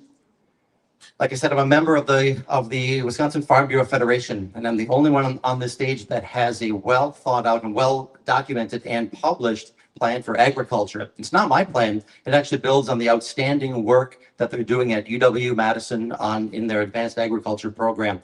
It's a project called Renewable Biomass, or Next Gen Agriculture for Wisconsin. It would actually address climate change head on, because what it would do is it would create the world's largest biomass market. So biomass is just simply crops that are grown not for food, but for industry. So next week I'm touring a facility out in Hancock, Wisconsin, and they grow this miracle crop that we should all get to know. It's called giant miscanthus. It's a grass, but it's not your everyday normal grass. You plant it the first year with rhizomes. It's non-invasive. It grows 12 feet high in the second year. It's been growing overseas for years. It grows, you cut it down. It grows back the next year, you cut it down. It grows up the next year, you cut it down. Right now, farmers get $100 per acre to lease their farms to CAFOs for food for cows. Giant miscanthus would generate $400 per year. It would quadruple farm income. It's a no-till crop. It's carbon negative. The crops that we grow above can be sent off to Procter & Gamble, can be sent off to Georgia Pacific, sent off to Kimberly-Clark.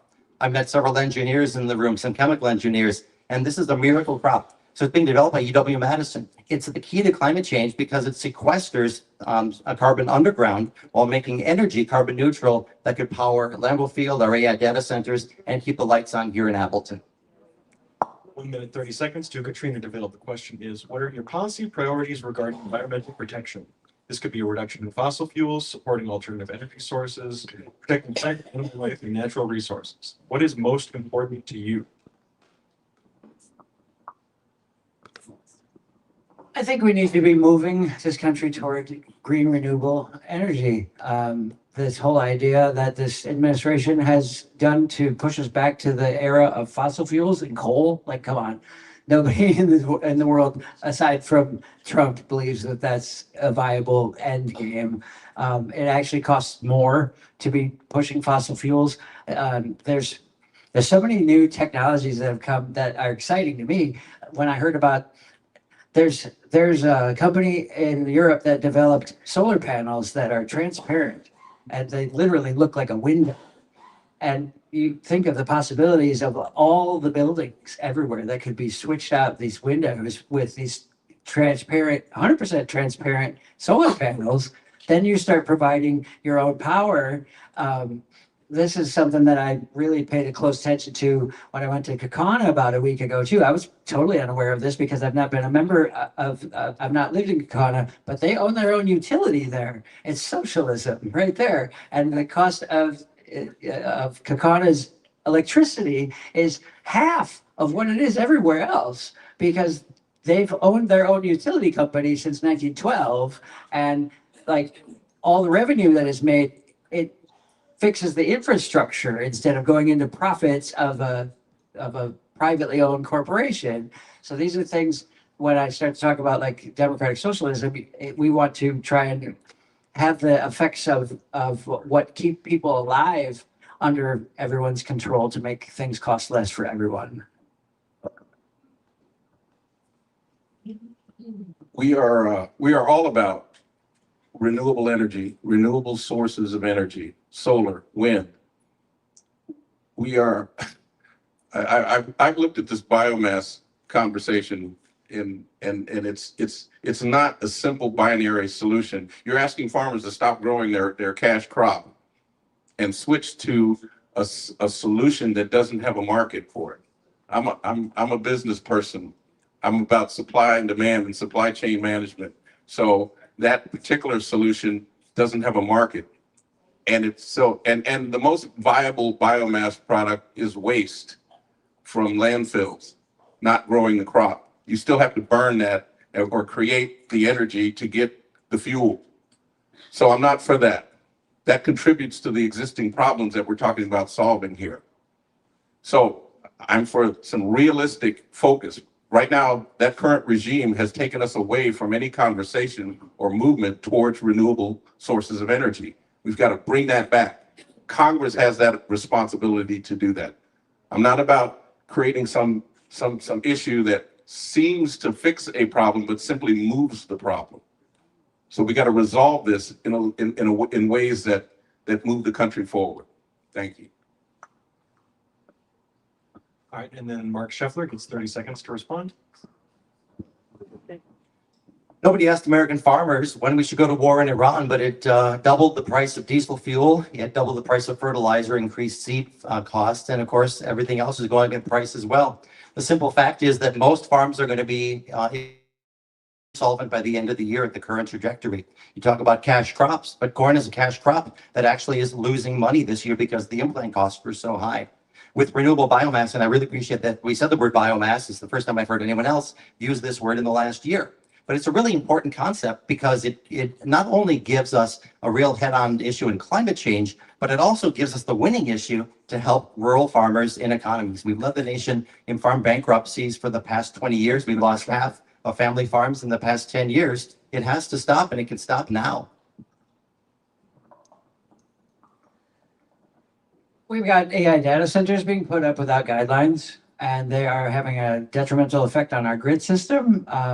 Congress, it is their responsibility to be setting nationwide guidelines for these data centers and making sure that our infrastructure is not being destroyed by it and our environment is not being destroyed by it. It's also Congress's responsibility to point us back in the direction of zero detriment resources. And that's what I'm also proposing with the AI data centers is zero detriment. I don't want to see any of our community eroded from the point that it's at and made worse from the point that it's at by any of these things. And that goes for the resources too. Thank you. Please hold your applause.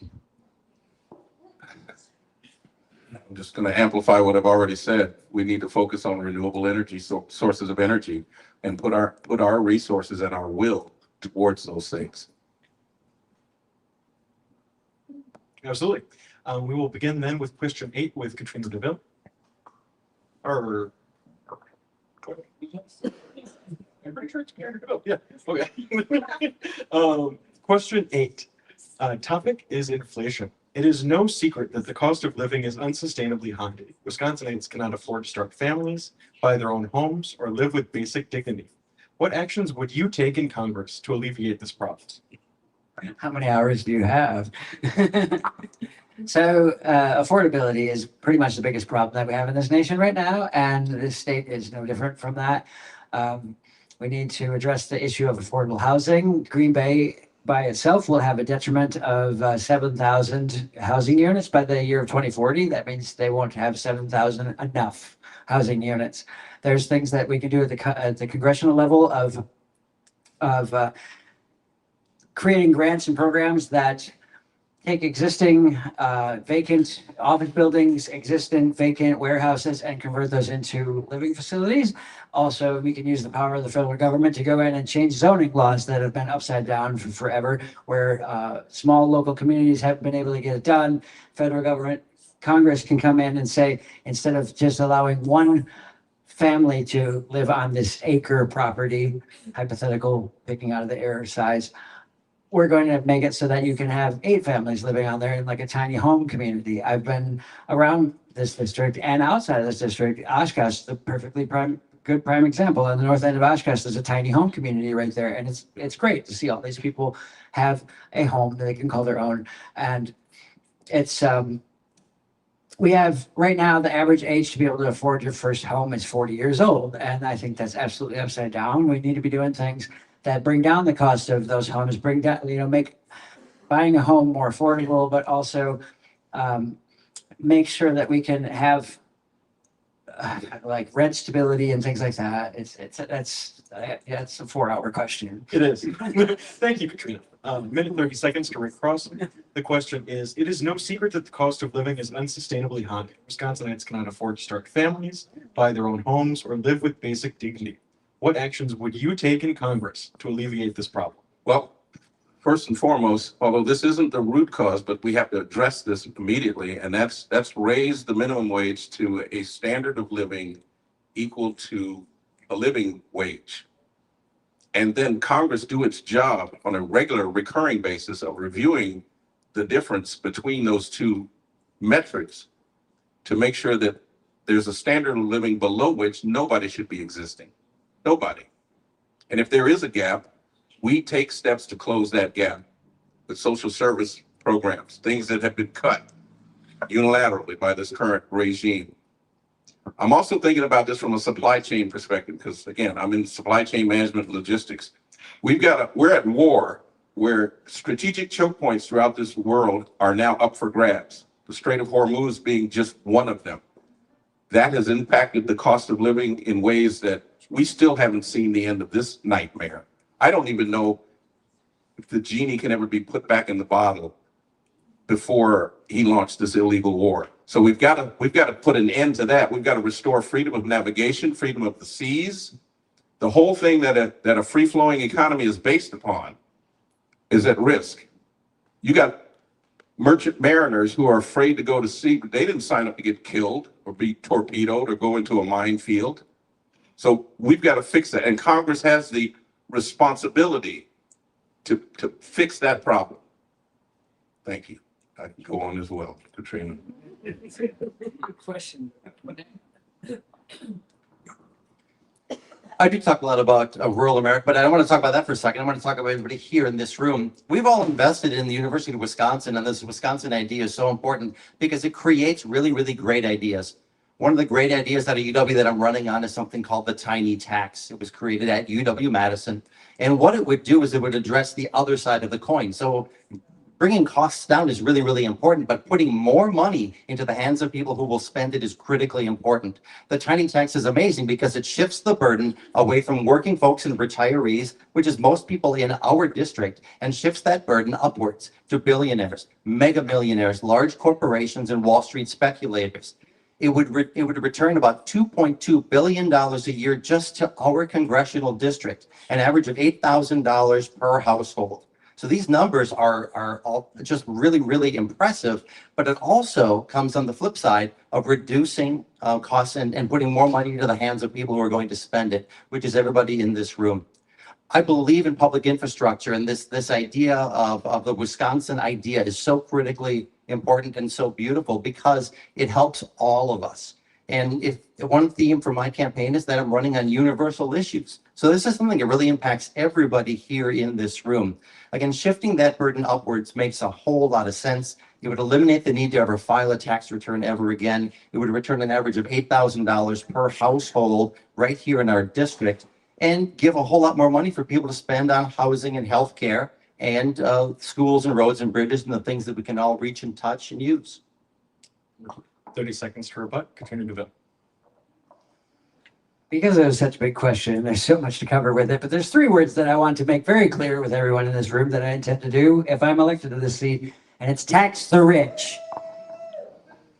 This whole idea of giving tax breaks to the richest in our country is absolutely upside down. And all we have to do is look at the historical precedent that was set during Dwight D. Eisenhower's age of this tax. The tax structure that was used back then was taxing the richest in our country at a rate of 90% or higher. And it brings down the taxes for middle class and working class Americans. And that's absolutely something we need to do immediately.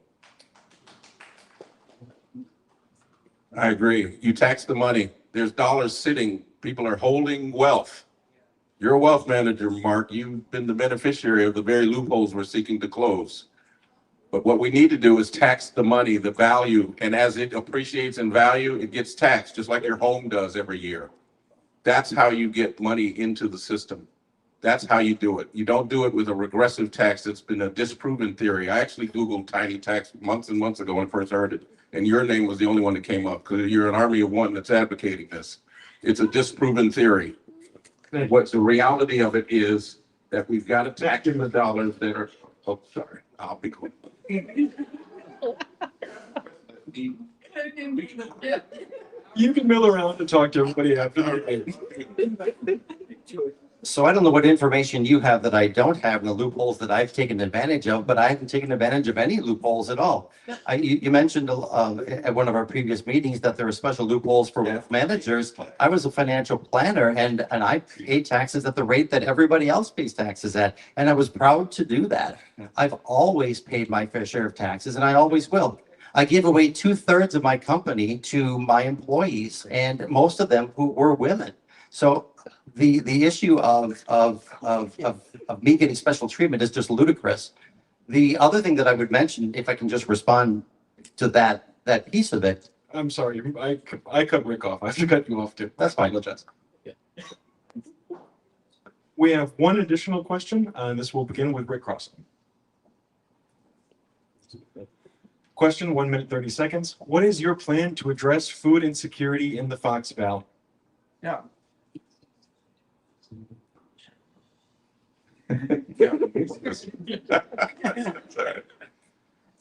Food insecurity, first and foremost, again, there's a standard of living below which nobody should be existing. And when there is a gap, we put things in place to close that gap. Food is obviously one of the primary things that we should get after. This elimination of SNAP or the reduction or the curtailment of it has taken so many families off of some very secure programs. We got to get that back, first and foremost. We've also got to support one another. We had a storm that came through here last week, and it's amazing the outpouring of support. We've got to keep those mechanisms in place at the federal level. I'm talking FEMA. And you think about any agency that was gutted as a result of this regime going through here with this DOGE cuts. We got to put those back and put the guardrails in place to make sure that no despot can ever ruin this again. So that's the space that I'm in as far as that goes. And then again, elevate the standard of living.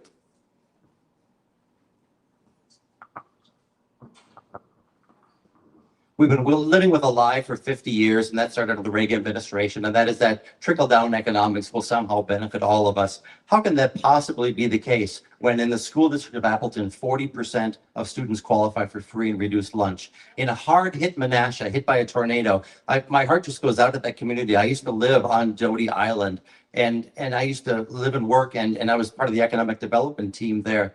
In the city of Menasha, it's 70%. 70% of the students that qualify for free and reduced lunch, more than 40% of seniors in our community, Northeast Wisconsin community, rural and urban, have incomes below the poverty limit. The first thing that we need to do is create what I call a prosperity economy. And that's not an economy that benefits just those at the top. It benefits everybody. So I do support, of course, moving the tax rates up higher. I support closing loopholes, but food insecurity is one of those investments that we can make, that we should be making to make sure that everyone does have just the basics of life. And that falls back into my healthcare plan as well. So nutrition planning, that's something that's really critically important. I've spent a lot of time here at the Appleton Farmers Market. We are so lucky to have so many great farmers that bring great produce in. One of the great ideas that I heard from a young gentleman over in Seymour was that we would be partnering farms with schools and have students actually growing food for their schools. That's a really, really great program. Teaches our kids the basics of agriculture, but also helps those inside of our urban communities to become more food secure.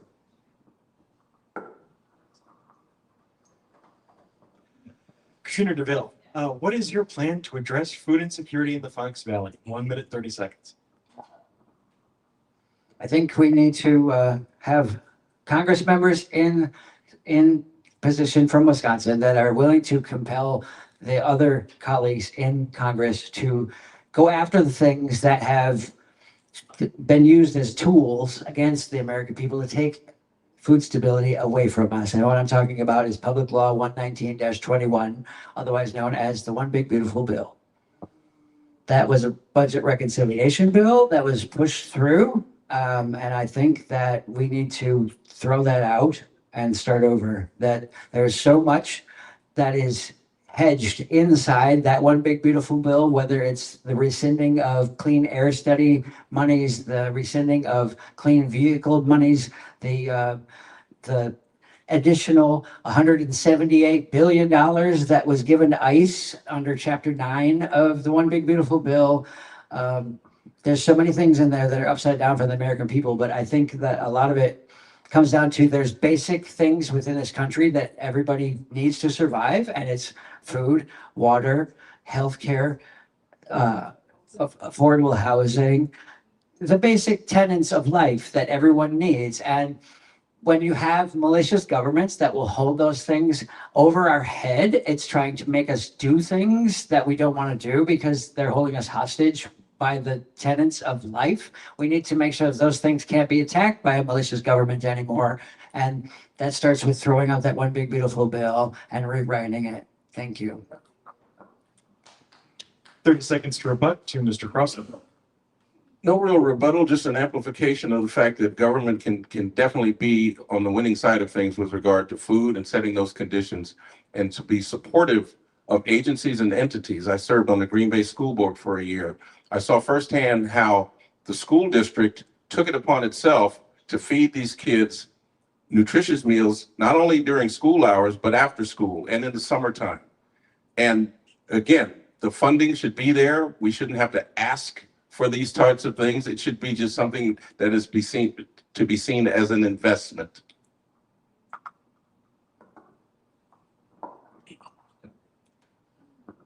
I have nothing to add. Perfect. And 30 seconds to Katrina DeVille.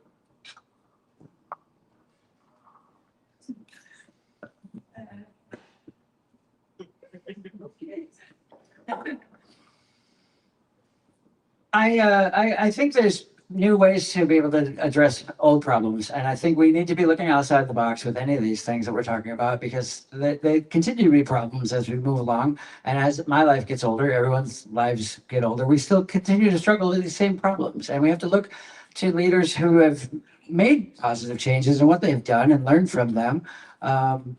It's like Zoran Mamdani. I wouldn't be opposed to the idea of state-owned grocery stores, things like that, where you can actually keep you can rein in the price gouging and things like that, and also support acts like the Price Gouging in Grocery Stores Act.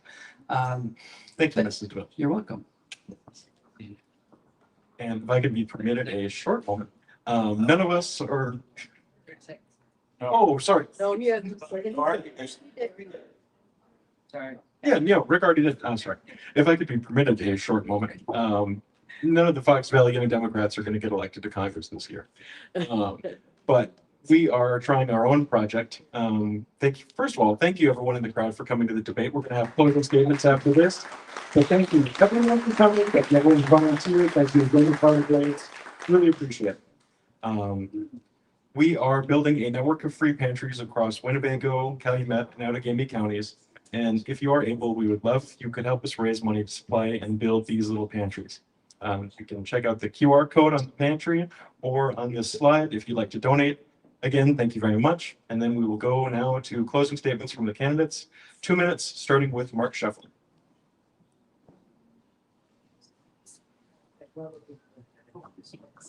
Well, thanks again to the Young Democrats of the Fox Valley. So thank you so much, and thanks for the crowd, and thanks for Tardigrade for hosting.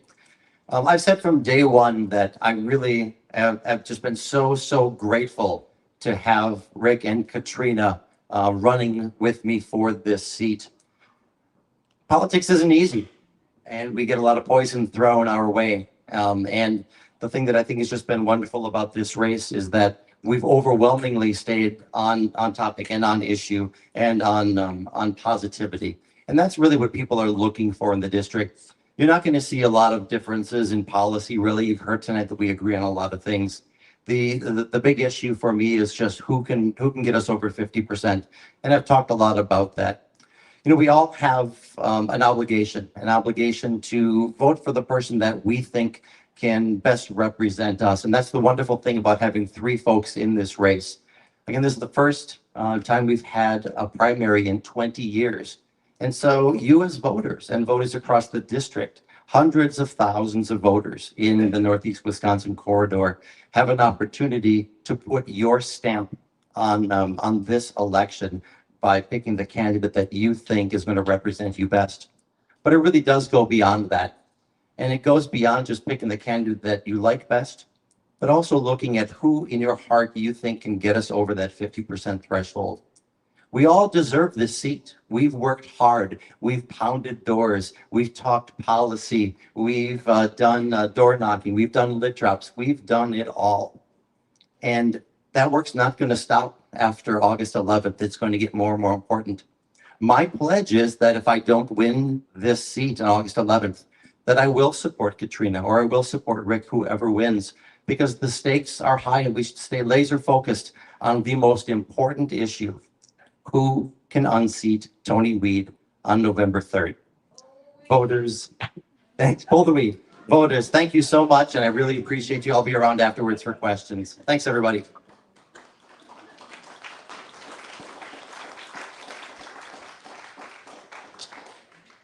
It's been my esteemed honor to run in this race against these two gentlemen and to be considered for this position. And I never thought in a million years that, let alone that I'd be trans 5 years ago, who would ask me, I'm sitting here in front of a group of people in a skirt talking about running for Congress. If there's ever like, you know, I've played music for the last 35 years. I used to practice 16 hours a day. I used to play 300 shows a year. I've been a musician through and through, but when I started to speak up, when I started to see this government, like how bad it's gone for trans people, and just like so many friends that don't feel they have a voice, and I started to speak up against it, and folks said, you should consider running. And I was like, well, it's going to get really dangerous if I do that, but it's going to be really dangerous if I don't. So I stood up to run.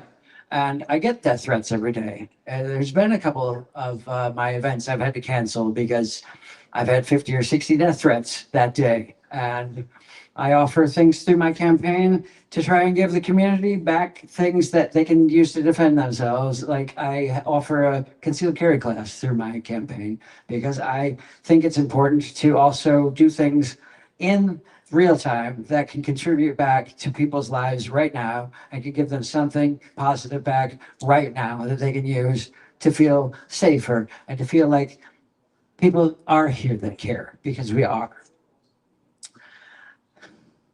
I remember when I was 12 years old, my dad sat me down and said, I want you to watch this movie. It's one of my favorites. And it was Mr. Smith Goes to Washington. And I want to tell you how many times during this run I felt like Jefferson Smith standing here filibustering for freedom. And it still feels like that every day. I bet you I've watched that movie 60 times. I could sit here and watch it with you again right now. I never thought that I would have the illustrious honor to run for Congress. And thank you all for considering me. And I hope I have your vote on August 11th. Thank you.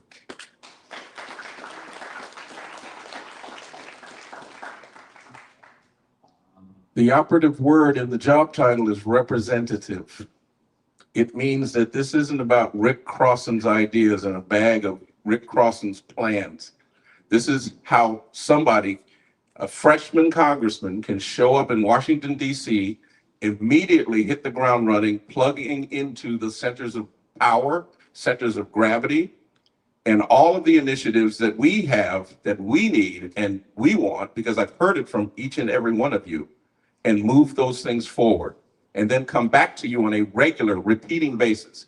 These aren't just one and done handshakes. You're going to be part of the process. You're going to have some ownership in this one, because we're going to chart the movement towards the objective.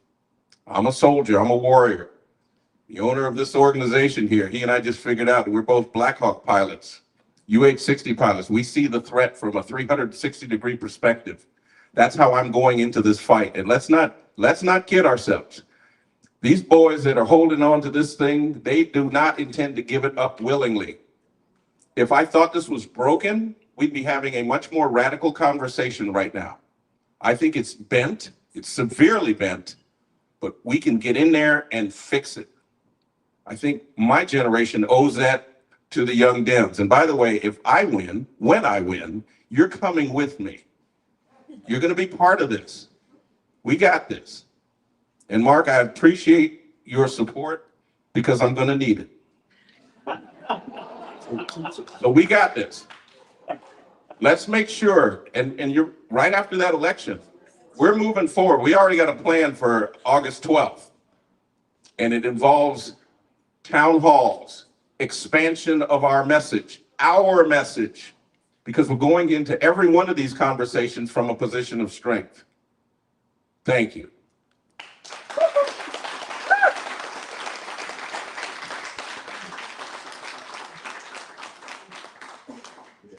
Thank you again to everyone for coming. Thank you to the candidates for your participation in this debate. We'll now sort of have a soft close here. Feel free to mingle around, enjoy the potluck. Patronize the bar and tip your bartender. Thanks again to Tardigrades and all the volunteers. Thanks for having me.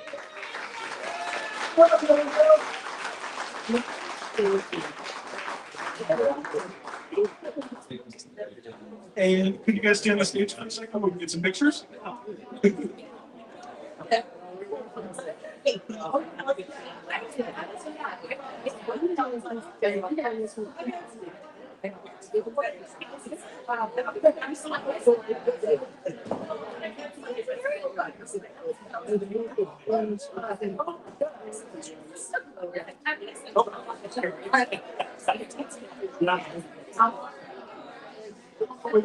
Are you gonna sit here? All right. Hello, everybody. Hello. That does it there. Plenty of good information, huh? We'll talk about that more in depth at another time. Oh, you want to be on real quick? You want to be on camera? Thank you very much for listening today. It's been a long day for me down in Milwaukee for the Francesca Hong thing, and now wrapping this up. Hey, Carla. Hey, Jim. Who all's here? Hey, Allie. Hey, Ecuador. I'll have to read these chats at another time.